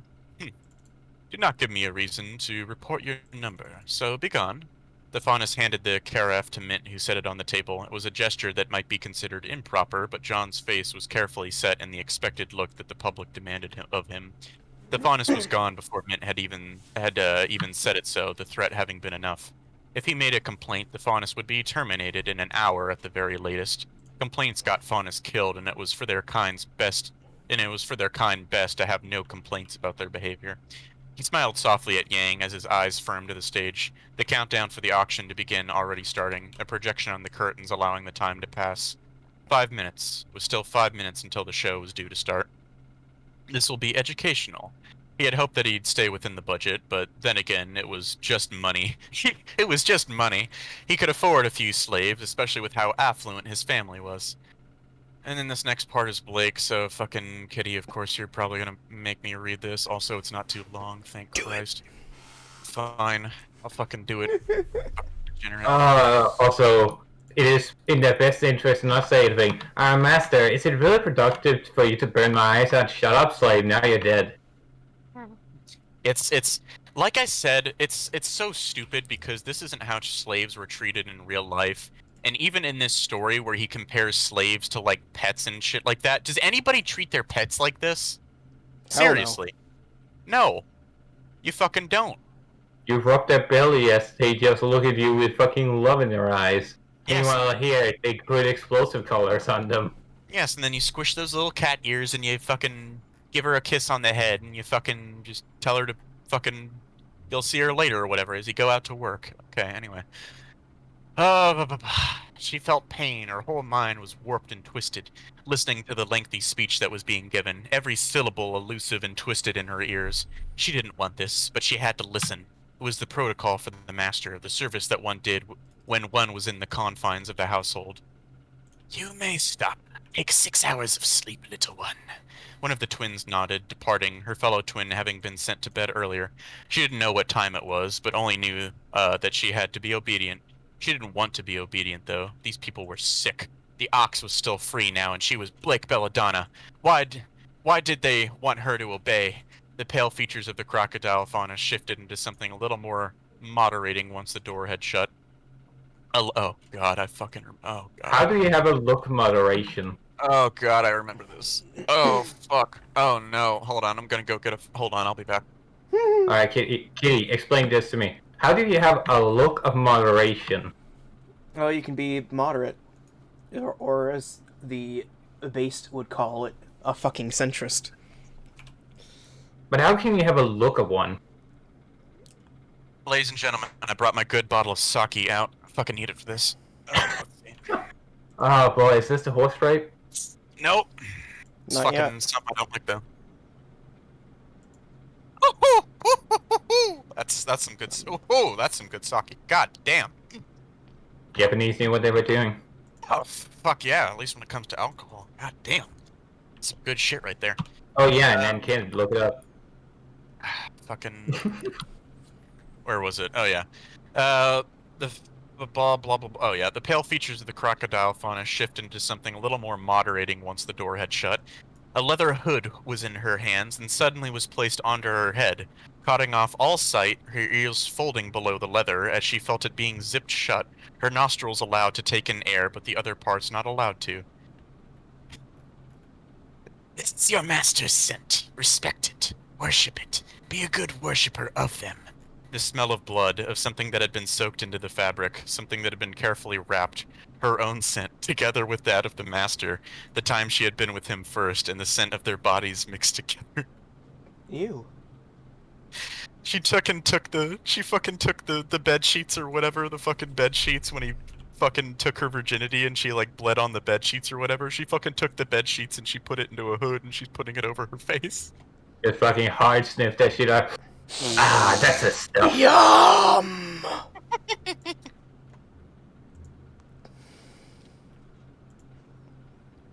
I mean, to each their own, but still, fuck, that's weird.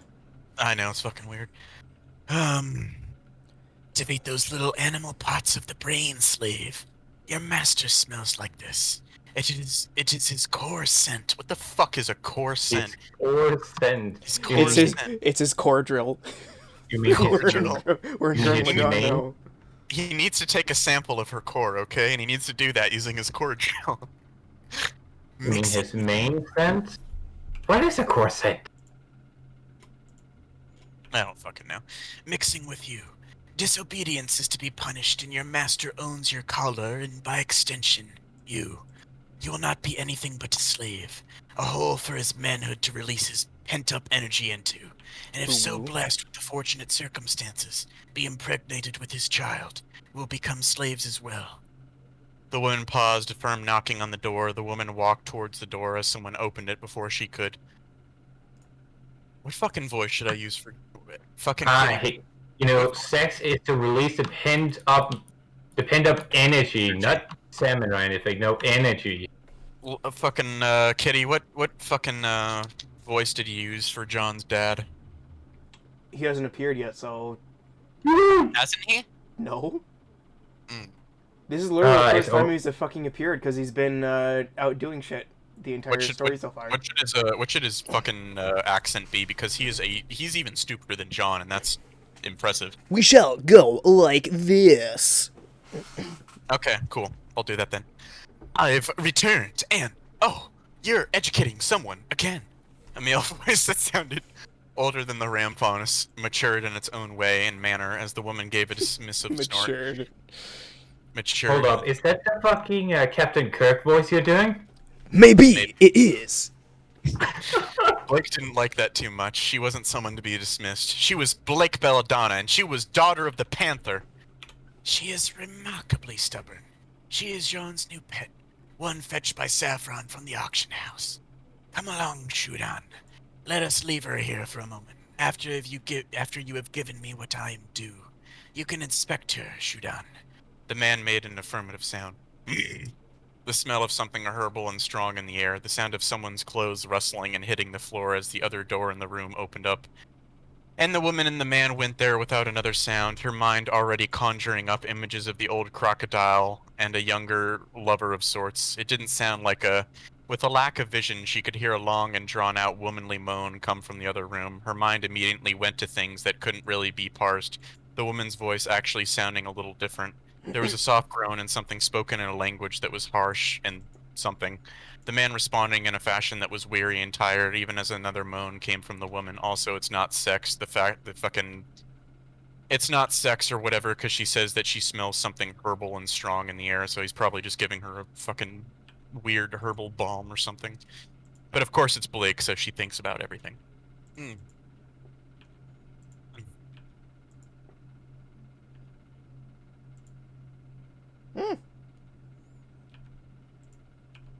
They're having sex! The mental image tried to purge itself, but there was nothing to really stop her from imagining it again. A harsh, higher, harder.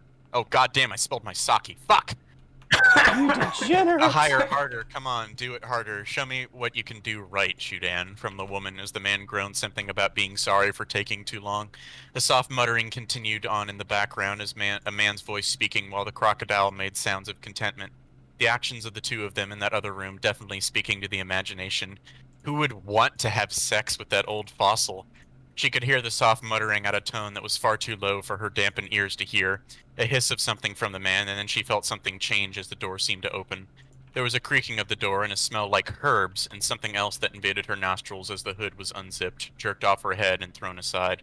The first image she had was of a man in his early 50s or something, his hair combed neatly in the suit, making him look... distinguished. His facial features groomed in that cold indifference that seemed to be sculpted, his blue eyes cool and determined, much like his son's. A thin mustache grew on his face, aiding that touch of maturity. Now, fucking keep going. I didn't tell you to stop, Akagi. Where was I? Meanwhile, he's reading, he's just getting fucking sucked off by his fucking fox girl. Jesus. No, I'm fucking have Azra Lane open in another window. I know. Blah blah blah, thin mustache. Oh, a thin mustache grew on his face, adding to that touch of maturity to his face, though the rest was smooth shaven, so he has a Hitler mustache. Cool. A set of white gloves. That's what I'm going to imagine, okay? That's what I'm going to imagine. That's probably what cyanide tinted. No, he has one of those creepy ass fucking mustaches like that one dude. I can't fucking remember his name. He always used to play butlers and shit, and he was really fucking creepy looking. He did a cameo on that fucking he did a cameo on that fucking Lonely Island song, The Creep. John Waters, that was his name. Oh, he looks John. like fucking John Waters. Oh, John. I was gonna say he is a fucking creep. Have you ever seen a John Waters movie? Exactly. He looks like that motherfucker. I was going to say one of them. I was going to say his movies are nothing but like shock value. There's like fucking eating dog shit and having a mom fuck her son and just weird shit like that. I thought you said shock value, not horny value. No, it's shock value. Trust me, because it's shock value. Trust me. If you say so. Because Red Letter Media did a review on one of his movies, Pink Flamingo. So, and I watched I that. have to check it out. Yeah, it's a set of white gloves covered his hands, the tie a deep golden color, the Ark's family crest, 2 single dark arches on the bottom. Imposing and tall, she didn't detect anything off about the man. His suit had not been ruffled, but there was this herbal scent about him, as the old crocodile woman shuffled to get her uniform back on. Red patches on her skin, looking angry and sore. Yes, so he was giving her a fucking herbal balm or something. Blake didn't check the lower parts, that way laid the way to madness. So this is the master's father, most likely.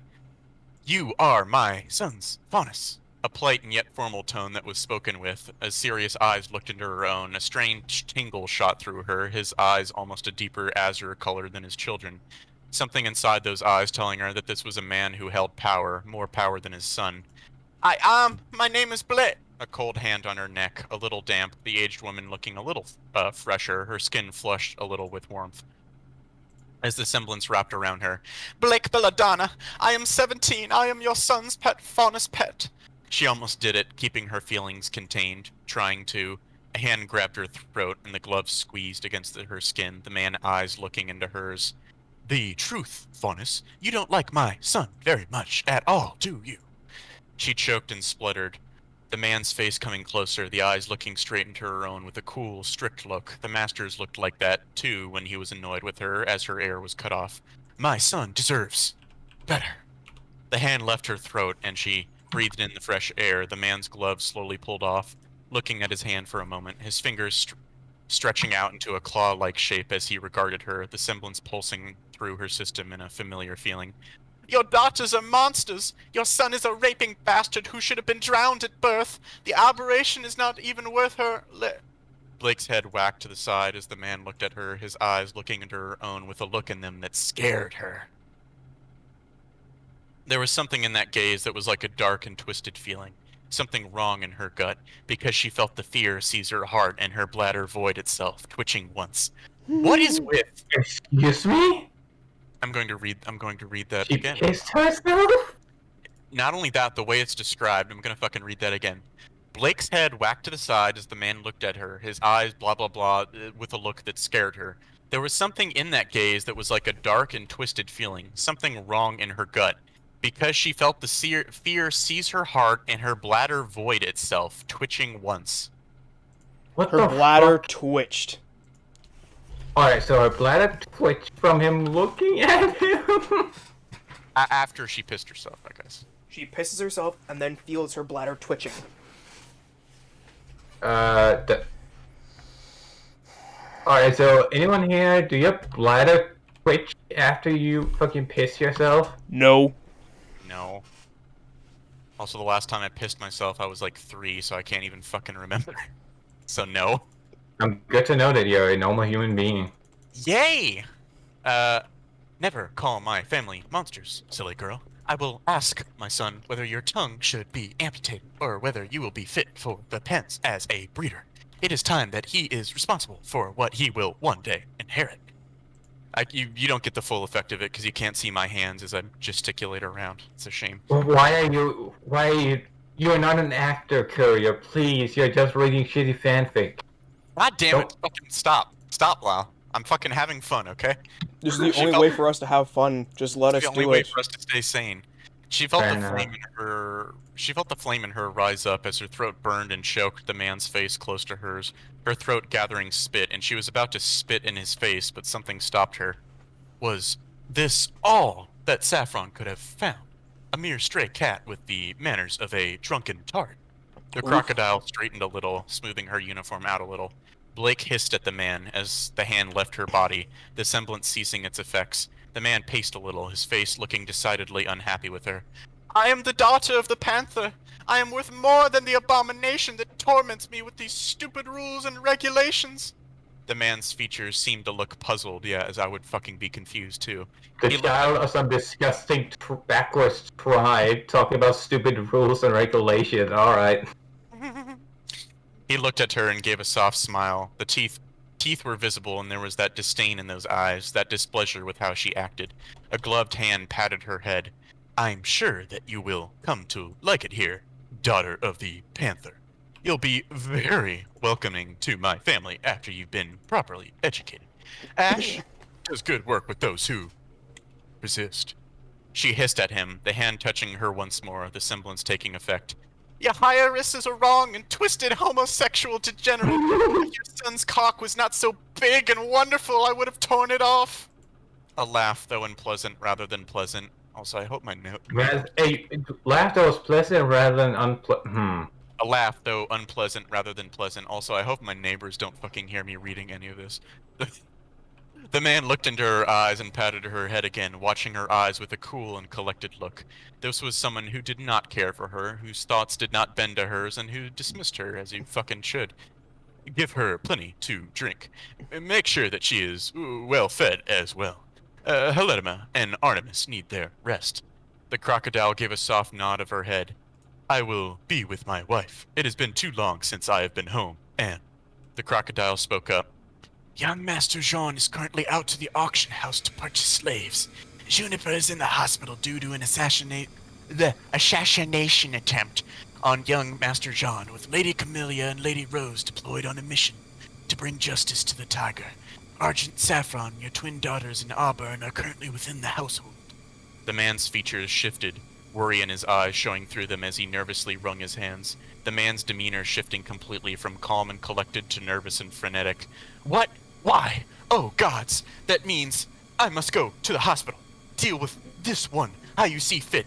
Daddy is coming, Junie. Daddy is coming! He's coming so hard. Oh, yeah! Then the man vacated the room quicker than Blake had imagined it, shouting for, "See? See?" A complete breaking of the serious mood that he'd had. Blake looked at the door before the crocodile walked into her field of view. I must attend to the master of this household, Blake. He is only half a man when he is not with me. We will have words later, though. That did not bode well for her. A firm smack against her bottom made her feel a sudden gush of weakness as the hood was put into place again and she could smell the master's scent again. Perhaps it is time for you to crave your master. They do say that a man should not be growing stale in his cravings. But first, I have to track down Shudan before he makes another mess. She didn't know what a Shudan was, but it must be some term of endearment or something. She was Blake Belladonna, and she would not be broken down for a human. She had her pride. She would not serve as a mere slave. The pain of someone shoving a needle into her buttock, the sudden rush of fluid seeping into her body, and something twisting inside her guts was unexpected as she felt the pain suddenly fade, and a rush of excitement go through her. She was barely aware of the woman leaving, as her pussy just dripped and leaked, her whole body sagging as the aphrodisiac worked its way through her system, her body aflame, the smell of her owner in her nostrils. Ah! She tried to rub herself, but she couldn't move. She leaked, dripping already against the wood she was suspended on. Katie, you read that one line right there, because you're the best at reading it.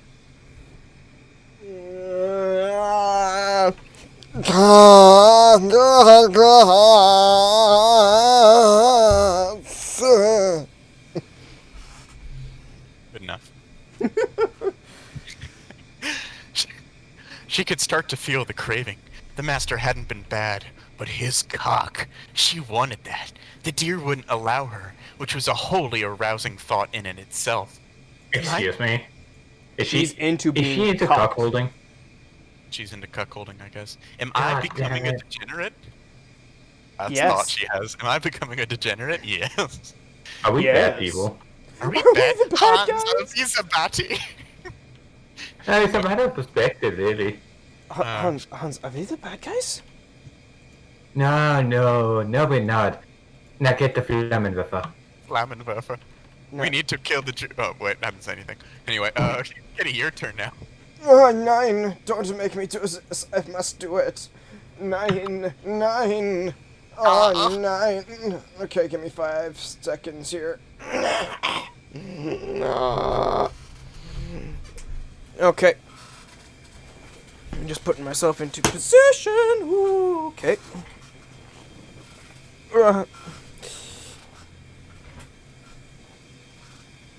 No, I'm too far back. Okay. Come back one level. There we go. And there I am. He watched the start of the auction, the curtain raised, and the faunus being paraded in. The first segment was usually the males, used for hard labor. He caught sight of the first one, a tall man with a set of boar tusks that looked to curl a little at the edges. Pressed the button for further clarification. The price tag was about 400 yen. It was chump change, and he could see the screen show the features of the man. Fit for labor on the field, but nothing delicate. The first one went for 500 after a brief bidding, and John continued to gaze down, watching the numbers tick. A young faunus, perhaps around his age, came walking out, the screen showing the features well. Since the faunus were naked, John inspected the goods. Good musculature, a modest price tag, a single blonde furred tail behind him. It's him. Wukong, son, monkey, age 17, agreeable and pleasant, very talkative. Poor son. He Why doesn't did they have deserve to this. drag him into this? He doesn't deserve this. They already abused him at the show. Can they also not abuse He him already in the got fucking cucked race? in the Oh, wait. show. Wait till we get to Cali, and then you'll really fucking be angry. Oh god. It's bad enough what they do in the show. Why did they have... Why did you have to do this? Fuck Why did my you feel life. the need to ruin the best boy like this? Why? Literally, the one faunus who did literally nothing wrong. Well, him and Cali, the two faunus that did nothing wrong. Like, he's the equivalent of fucking Negev. Hey. My sweet, sweet Cali, what did they do? The starting bid was 600 yen. He pressed the button to match it, the number exploding onto the fuck you, screen with Cap. the identification of his box number. 3 bids, up to the number to 900 before he pressed the button again, 1,000 yen as a bid for him. The money, inconsequential to him. He could hear Yang giving a soft hum as Mint rumbled softly something about a decent build. The final bid was his, and the number that belonged to his box flashed on the screen as the cash was deducted from his account. He had been given an allowance for 30,000, so it would not be a wasted gesture for him to buy a single slave. There was something about the young monkey faunus that just gave him a feeling in his gut, not even mentioned in the numbers that Auburn had given him. Auburn might like to have her own pet. He'd have to check the man's temperament by himself. No, he could see Yang faunus worked better with each other, of course. That would be good. Master, why did you buy a guy? You're not wrong, are you? We're not wrong. Please don't be a degenerate. I don't want you to be one. He grimaced at the thought. He most certainly was not planning on laying with a monk at any time soon, so he shook his head to his suddenly nervous faunus pet's inquiries. She looked nervous, uncertain. It wasn't a good look on her. A good pet for one of my sisters as a gift.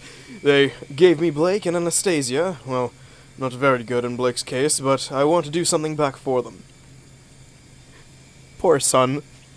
The implication is that he's gonna fucking abuse them.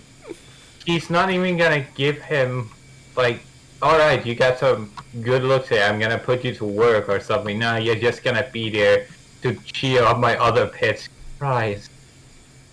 You're gonna be... Oh my god. Lol. He is the cat that was purchased just to make the other cat happier. Yeah. He is the fucking...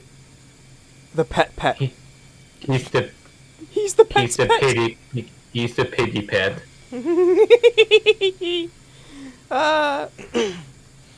She smiled and her hand brushed over his penis. Her eyes tapped with some watery emotion.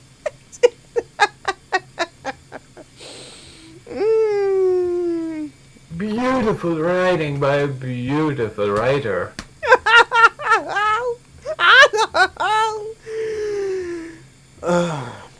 You're losing it.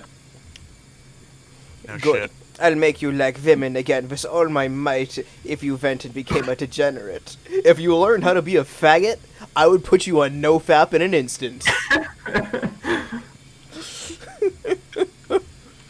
To the point where he's just woman rape.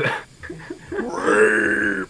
Rape! Oh yeah, master, use me for your rape! Rape! Let's fucking go. Yeah, impregnate me, give me all your babies. Give me all your energy. Give me Imagine, that Courier, dragon this is the stuff energy! that you're gonna hear in the RP. Give me your kittens, Courier. Give me your little baby. Lol, No. lol. Yang needs John to give him his dragon energy. Oh. Give me the dragon energy so I can give birth to some dragon balls. Anyway, I'm going to head off for tonight. I'm gonna go join a different stream with people I haven't actually streamed with for a while. So I see, I hope Cap. you guys have a Bye. good night. I'll talk to you guys later. As good as a night we can have reading this shit. Hey, we're most of yeah, the way you- through. We're almost done. Already? Yeah?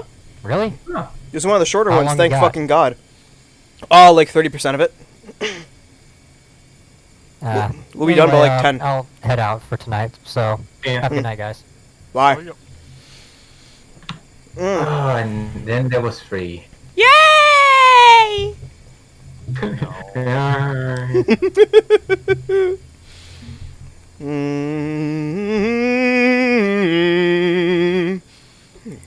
He didn't really doubt that. Her fingers were already working on his manhood, sliding over the length.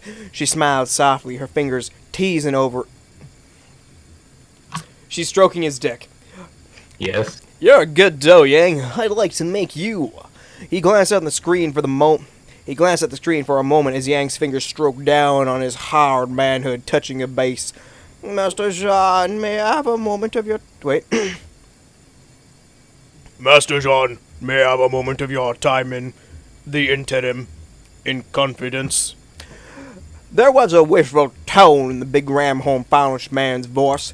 Jean's eyes going to the screen again, noticing the number he'd been waiting for was still 40 spots up.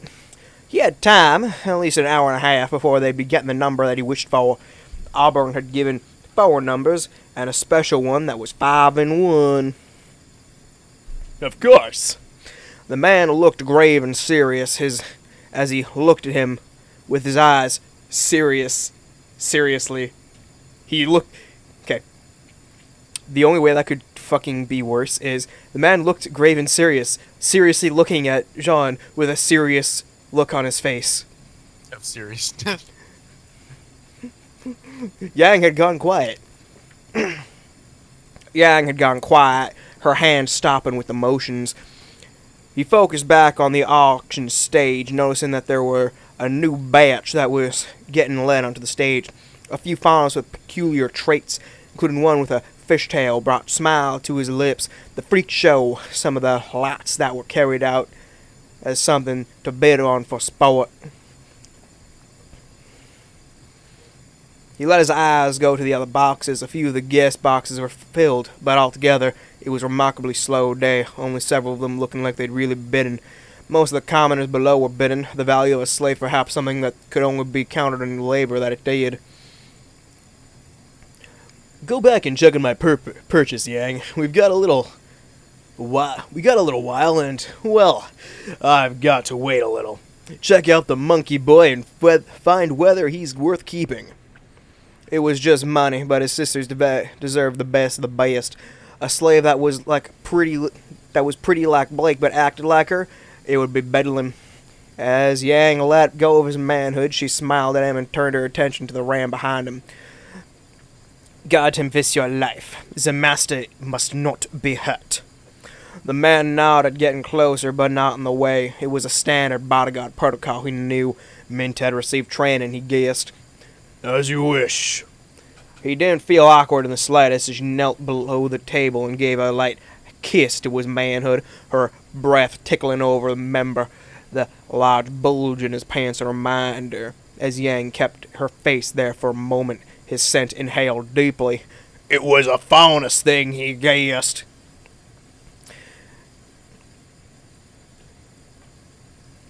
Come back, but don't mention my name. Say you're my major domo or something. There to inspect the purchase and report back. Here, this'll give you the status. He knew that it was a bit too much trust in Faunus he had only just met a little more than a week ago, but it would give Yang access to the house funds if appropriately used. It served as an identifying mark of status, this mark given to her without any fuss. Yang looking at it and tucking it safely into her pocket. What pocket? She's in a dress. He had other identifying marks on him, of course. This was just the one that was easiest to prove one's identity to others. He glanced at the stage again, noticing that the numbers had shifted another 10, his attention going to the numbers of the freak show that hadn't been bought, that were being led away. It would be in the mines or the farms for them, he guessed. Not that he cared. If they had been pretty, he might have done something. But who would like to see someone with a set of mandibles around? I mean, I don't blame you, bro. Except for Cap. Cap falls into the furry trap, so... Yeah. She was led down into the bowels of the auction house, a long file of slaves standing there to await the selling. The collars already prepped with the extra explosives to make sure that there would be no incidents. The attendants that guided her moving with nervousness. The simple outfit that she wore wasn't really something she'd like. Her master probably would like some entertainment if they had a moment. She wasn't going to miss the chance of making her master enjoy himself. If the collars already have enough explosives to fucking either sever your spine or fucking completely take your head off your body, why do you need extra explosives? I don't know! I mean, have you ever seen somebody just explode into Faustus tiny chunks of gore? I mean, what would a few more chunks do? I was gonna say, exactly my point. Extra Lau, shrapnel? I was gonna say, Lal, you play Dead Money. You already know how effective the slave collars are. So, Well, no. It could have a fear factor if somebody did explode. You should be like, okay, I'm not gonna try. Yeah, but you're wasting money to make it even more gruesome because somebody dying and exploding that's enough to sever your fucking spine is already bad enough. what if the explosion is large enough to hurt others around them? The shrapnel. Yeah. Anyways. The shrapnel spinal cord. It could happen. Spine shrapnel. Anyways. But may slaves ever seen this place? She entered looking at the slaves that regarded her with apathetic looks, save for the blonde-haired monkey Faunus. Ha! She's pretty! Yeah, and I'm taken. Try something and I'll rip your dick off. The attendant fixed the young Faunus with a look as he sighed. He is the one you seek, brought by the box of your master. If he displeases you, we will refund your owner for the cost and deal with the slave as we see fit. She let her eyes go over the well-sculpted body. Ooh! Her tongue sliding over her lips as she motioned for him to come closer. As a former lady of the streets, and not the sheets, she let her experience with men of different sizes and shapes speak for her, her eyes glinting a little as she caught the abdominal muscles that were well-defined. Her master did not have much to speak of, but that was okay. So, hi! My name is Sun, and I'm from Vacuo. I was caught trying to get smuggled into the country on a banana boat, but that means I'm just super awesome. He had been given the treatment for whatever scrapes and injuries had resulted in his capture, of course, after he'd been medically cleared for sale. She gave a soft shake of the head, patting him on the side. Hello, you're a right chippervan, aren't you? A smile and a nod, and she immediately had that feeling that this guy wasn't super duper in intelligence department. but Neither seemed is to your be fucking master. as bright and sunny as his name implied. Not a bad guy, but one that she'd share... Not a Not bad one. guy, but not one that she'd share a body with. My body is for the mate I have chosen. No, Great. except later when you fucking get inklings of wanting to fuck John's dad. Okay, sorry, go ahead. Great, great. Are you the woman who's going to be making my days better? They haven't really been feeding me very well. She looked at him before she mentally noted it down. This guy was chatty. I'm sure that the master will get you something to eat when we move towards the household. For now, do tell me something about yourself, Vacuo son. He bounced a little. Her eyes unconsciously followed this bobbing... You whore. Excuse me? Whore. What? He bounced a little, her eyes unconsciously following the bobbing of his manhood, flaccid and small. You whore! Nice. This poor man, you just had to give him a tiny dick too. He just can't catch a break. It was perhaps a prejudicial thought, but she was reminded about monkeys and their penises being small. Oh my fucking god, Dynamite. Why do you bully even the good characters?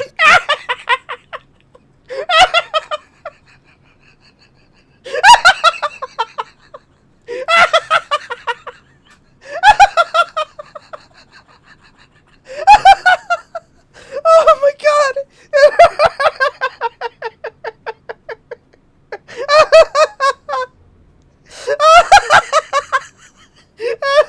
Small monkey penis. Yes, Gara has a cat dick with all that implies. Oh Lord almighty. Oh fuck. Oh You name it. Jesus. Oh fuck. You know, male cat penises have spiky barbs. Yeah, they're barbed. They hurt to pull out. Yes, and it hurts the queen in Elder Scrolls too. That's funny. You actually take damage cleaning your penis. Anyways.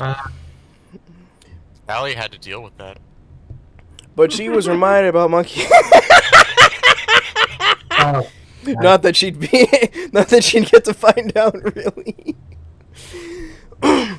So, I was born 17 years ago to my mom and pa, and they were great people. Not that we had much. I mean, Vacuo is kind of a dusty place, and we've totally been in the need of refurbishment of the tent, but as he continued onwards with his barrage of words, she got sight of the emotions of the other slaves, a weariness that seemed to be like the state of mind other faunas had, but she knew that the guy didn't look like he was too bad. A bit chatty for her liking, but she was just sent to be the woman to check on the goods. Sure that I was gonna get it too, but those kids had to go and complain about. She snapped her fingers, halting the word flood. She looked him over and snorted softly. All right, you pass. The master wishes you to be a gift to one of his siblings. There's a serious look on his face as the monkey fawn shifted a little, his teeth visible as he bit his lower lip. So, is he a good guy? I'm kinda new to this whole being a slave thing. They drug some of the others before they go on stage, and it still aches a little when I think about it, but I'm okay now. I just... he's not going to have sex with me, right? They do that sometimes. There was this guy who was just taken by one of the humans here, and... She stared at him with a look that could melt steel and bone would turn to powder. He looked genuinely taken aback, her lips pressing tightly together. This would not be allowed. No slander for the master's good name by some ill-trained monkey bitch with the degenerate tastes. If he forgets... He's saying he hopes he doesn't get fucked. He's not saying he wants to fuck your man. Okay, fuck it. Yeah. It's just retarded. If he would get the idea of having someone sleep with you, it will be me, fucking your ass so hard that your new nickname will be Sunny the Monkey Bitch, Wukong. Imply that about the master again, and I will ensure that you will be pissing through a straw, because I will not let the good name of my owner be slandered. She squared her shoulders, feeling the pride go through her at the thought of being given the order to break a bitch in. Okay, so you're the degenerate now. Nice. Everyone is such a hypocritical cunt, and the world never pointed out. It's so annoying. It was just like Kitty, fuck you, but this one was just too chatty. They would go well together. Two wild-born mongrels together who did not know the wonder of the master. Oh, Jesus. Ouch. I mean, I can... Hold on, can you read that sentence again? They would go well together, two wild-born mongrels together who did not know the wonder of the master. Yeah, I was gonna say, it was just like Kitty, but this one was just too chatty. It was just like Kitty, but this one was just too chatty. Oh, hey, you know, Cyanide occasionally tries to make things rhyme, and yet he manages to rhyme when he's not intending to. I know, it's so common. Youch, I mean, I can... Would you really do that? Her lips firmly pressed together, and she nodded, Trace, just for emphasis. She was not going to let some monkey bitch dictate what her master would do to his tight little butt. If the master held an interest in seeing a man's bottom be defiled, she would defile the bottom for his pleasure. Oh, God. Homosexuality is okay, as long as you are watching it unfold before you. Excuse me. Fucking kill me. Alright, I'd like to put this into another perspective. Pedophilia is alright, as long as you're watching it unfold before your barren eyes. Being gay is fine, as long as you're watching porn and not actually fucking a man. Anyways, I'm not liking that creepy look on your face, so, the collar was in her grip, and she brought her face closer to hers, which was a little difficult given the height difference of about 5 to 7 centimeters, but she did it. What do you... Fuck? What? That's not even that much! What the fuck? No, listen, it's like the fucking meme between 5'11" and 6 feet. It's like 3 inches. What the fuck?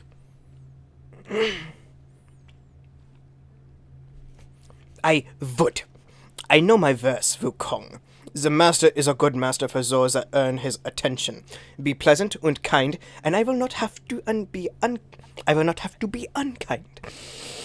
I think that you are able to fit in, and I was requested to check your temperament, so I will expect you to be as polite as you can be. The master's time is valuable. He looked at her and nodded. That sounds fair. I guess we're fellow slaves then. Slave buddies, partners. Slavatrons. Translavers. Slavers in disguise.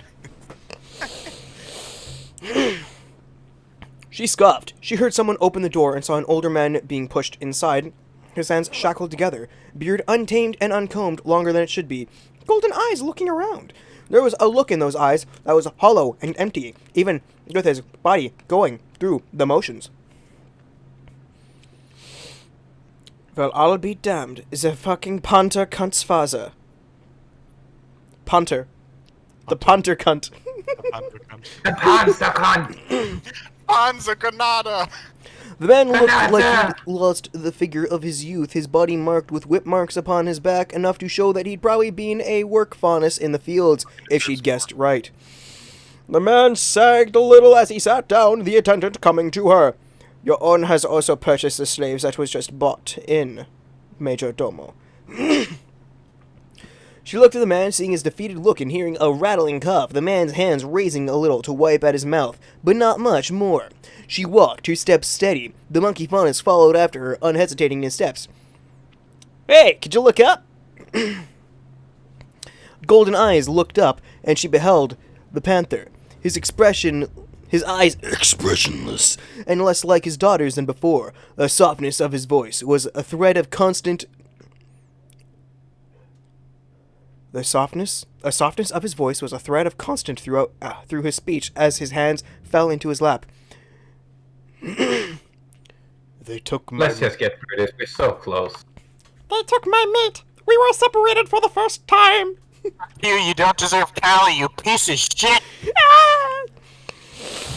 There was a morose sadness in the words, Yang feeling the burn inside her at the thought of being separated from her mate. The feeling burning inside her as the vein twisted and turned like a living snake that writhed without a single shiver. You're the panther, aren't you? She used the formal term, her tongue slightly queer. Hate speech. Her tongue was queer. Her tongue queer, so I guess it's into saffron then. As the man looked down once more, His shackled hands raced slowly. I was Once. Now I am bereaved. Your owner has sent you to inspect his purchase, has he? It was a feeling of pain unrelated to the cat and her stupid insistence as she watched the man drained of his energy. It was a sad thing to lose one's mate, but it was also something that she wondered about. Yes, what do you specialize in? Son over there is going to be a pet, I know. I mean, he's obviously not good at anything except keeping people company, that's how he speaks. There was a squawk of discomfort that came from him, but the monkey kept his mouth shut. The panther looked up at her, and his morose look was soft.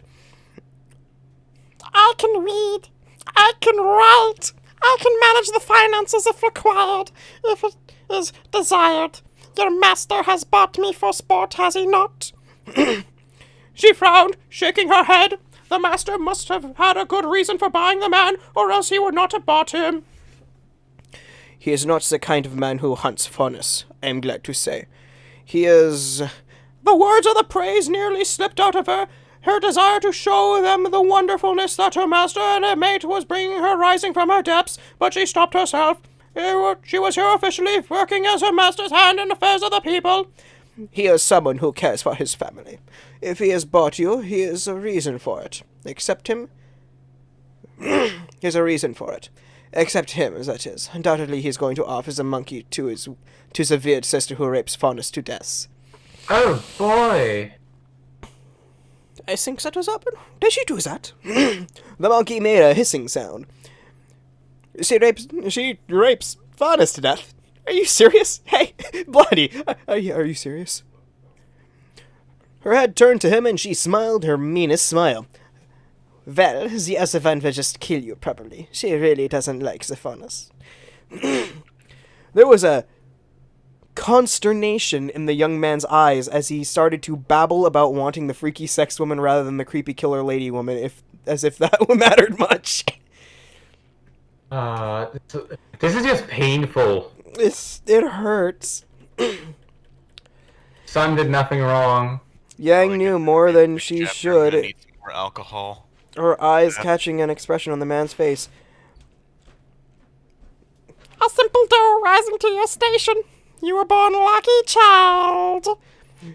She was born lucky, yes. Her master was the one who had been waiting. She had been waiting for. The one who was like the moon to her sun. No, she wouldn't want him to ever lose that moment of care and joy.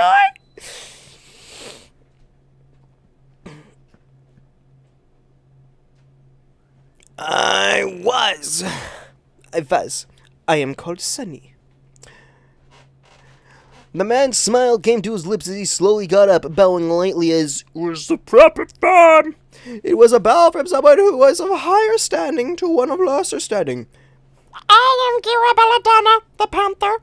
I am surprised to find someone speaking classical Mistrelli. She had slipped into the words that had come to her lips, the words that had been turning in the back of her mind. It was a strange thing, as she didn't quite remember how she had learned it. The visions. Und this letter means light. She was not going to stop learning because the master wanted her to be perfect. She loved him so much so that she would learn everything. She would be the one he could lean on for support during the time of his darkest days. He would be the sun in her life as she was her shadow. Ah! And there's something more lurking in them, something that had pulled out to the forefront of the panther had spoken to her. She looked at the man and smiled. The master has taken upon himself to teach this one to read and write, but to read and write. I am but the instrument of his will. It was a basic statement, one done towards those of higher in the hierarchy, but to the panther she would voice nothing less. For the master she was not but a single woman. For the master she could bear any shame and any insult and slight. Her head was unbent and unbowed towards those who would assume that she would bear her fangs to the world if it would dare harm which was hers. Guys, one at a time. Sorry. Dear, serving as a major domo most certainly holds some status. You have done well for yourself, Sonny. There was a smile on her lips as she looked at the praise. As she took the praise, Sun spoke up behind her. Well, my name is Sun too. Can we be Sun twins? Or wait, we can be Sun twins. Her head turned and she delivered her most unamused look at the monkey faunus. He seemed to not like that much. Okay, no Sun twins. Well, as long as you're good, that is. I mean, I don't know what they named the kid's son here too. I didn't know that they named kid's son here too. Technically, it was just the Mistralian form of her name, but since the man was the panther, it just slipped out. She smiled a little as her memory of her father complaining about being named Big Sun in the common vernacular. Tai Yang? Oh, yeah, I guess. My master calls me young. I think his vet nurse is Mistralian. It wasn't exactly a lie. Ash looked Mistralian in her manners. It definitely felt like she was one of the divine forces, or driving forces of the household.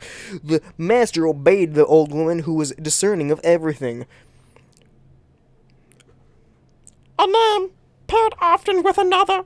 You do not happen to have a sister, do you? The panther asked, his voice plaintive. A dead look in his eyes. The dead look in his eyes did not fade, but he gave her that kind of paternal feeling as she shifted her collar a little under the choker that covered most of it. Not as far as I go, no. The master would probably like that I return now, though. I am supposed to only report to him about Sun here, but... The man gave a hollow nod. How you can have a hollow nod is beyond me. There was something in his eyes that had given up, a hollowness that she would never wish to see in her own eyes. My mate will be sold, but I will never see. My mate will be sold, never see her again, and neither will I see my daughter. Ha ha ha ha! That's what you think, motherfucker. Ah, you wish you'd never see her again. A deep, gut-wrenching sound came from his throat. The faunus around them looking around with uncomfortable looks. No, they'll be looking around with uncomfortable penises. Yang was barely shifted by the feeling. She felt no fear, because the master was here. She would be with her master again soon. The master is not unkind towards good service. If he has it planned, he might buy her.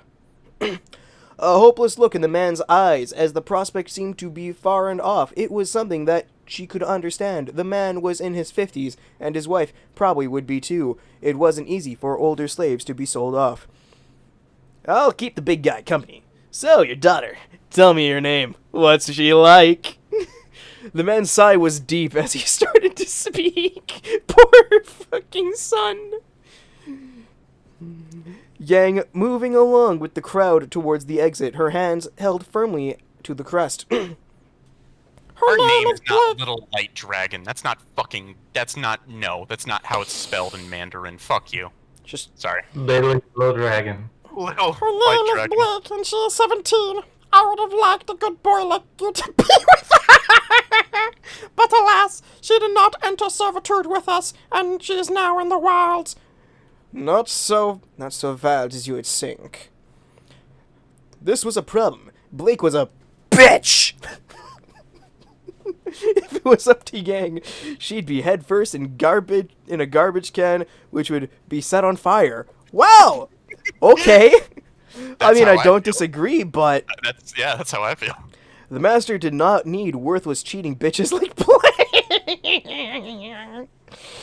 The girl probably had enjoyed the degenerate ravishing of her body.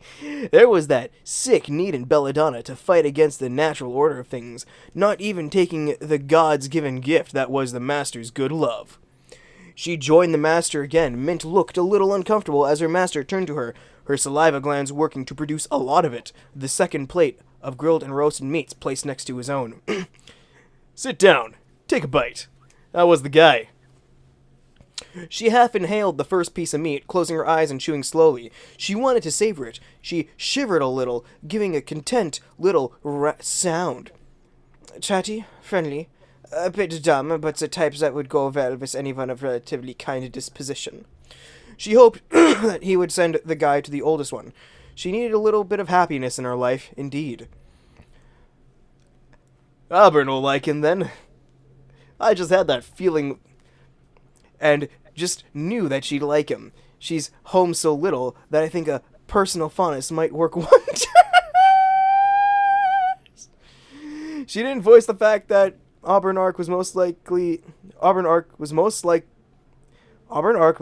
was in some form of engagement in a sexual way with Mint, whose face looked a little oppressed. Why did you buy the panzer, master? His eyes looked at her, and he tapped the scroll. A number showed. His number was the one that Auburn mentioned, and he's Blake's father.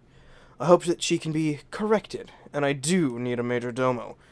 He went for nearly 3,000, and it's a shame that he's weak and sickly, but he will serve. She didn't have... Oh boy, so this is the guy. So this is how they're gonna deep throat Callie. I fucking Lau, shut your fucking whore face. Hey, Cap was the one that reinforced it. And I will have a discussion with Cap later. Alright. Well, Cap's into deep throating, as long as he's Oh, the one you doing want... it. So it's you that want to deep throat her with Cap. Got it. No. I'm not fuck interested in Callie. up. I know, Kitty. She's a bit too mine. old. Fuck you. She's like in her mid-30s. Fuck right off. Mid-30s? Ugh. 17 years too old. Anyways. She didn't have much heart in stupid kitties being corrected by their father. Blake Belladonna needed a degenerate rape being in her tight little pucker until you could shove an arm in it. Okay, for even daring to presume that the master would be doing vile stuff to his slaves. She wasn't hurt. She wasn't harmed. That stupid cat just thought that the master was some rapist. When it was Kitty who liked to be given the harshest of ravishings by the wrong-minded sister. Ooh, Yes. woo. I was going to say, now the story is literally pointing out the fact that Blake has more sex with fucking Saffron than fucking John. If No, anyone... self-aware writing does not make it good writing. If anyone's a degenerate, it's you, Blake. You crave the feelings of a wrong woman taking you. You're a sick person. The master has a wonderful shaft between his legs, and you prefer to rail against him. Rail against him! You are born stupid and fool-minded. He feeds you, he clothes you, and all he desires is some affection, and you spurn even that. Whatever you decide, master.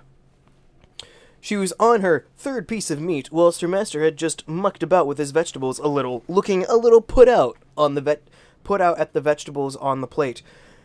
Veggies are good, master. You should eat some. He looked adorable when he pouted, as he smiled indulgently. You're becoming like Ash more and more, Yang, always worrying about me. It was right to worry about the one who held your heart in his grasp and your love as a shroud. A fondest slave should worry about her master. She would worry about her mate. When Yang left to inspect the monkey, Mint spoke up, his voice deeper and a little hesitant, more emotional than before. Master Jean, A soft push on the button on the scroll to place a bid for the current lot up for auction. He watched as Gira Belladonna, one of the numbers that had been whispered into his ear by Auburn, walked there on display, his morose and sullen demeanor, much like that of the other Faunus. The first spirit had gone out of the man, as it had from many who were up there. I have a confession to make towards you. His attention turned from the scroll to the bodyguard Faunus, whose eyes looked grave. There was emotion in those eyes as he thought might be care and concern, something more than the most Faunus would show. He nodded his head and pressed the button again, heightening the bid by 1,000. 3,000 lien for a single slave was a lot, but the man held the makings of a major domo. Illiterate Faunus, and an educated one, was not something often seen, with the man's age not being too great an obstacle to conquer. As he won the bid, he took a look at the scroll, checking the list to find no numbers he remembered from Auburn's whisper. His attention turned back to the bodyguard, who was half kneeling, head lowered. When I was first bought, I wished to kill you. Okay. This is part 1 because I was just looking at the document and thought to myself, wow, 30 to 50k words is a little bit too big for a chapter. It's gonna be that Fuck big. you. It's gonna be that big if I don't split it up.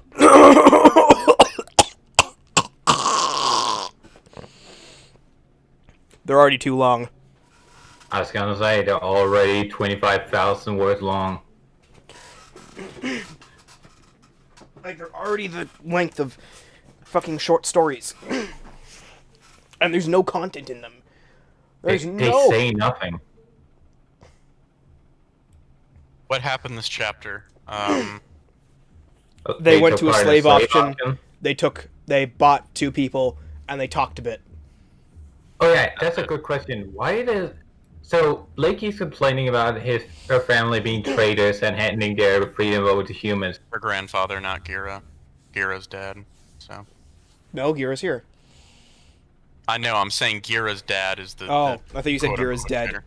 Yeah, No, so why is Gira just a random slave? Because they sold themselves into slavery or whatever in order to get like a good deal or something like that. And now he's old and sickly? I guess it's never explained. You'd think that Kitty is the stream off? No? Alright,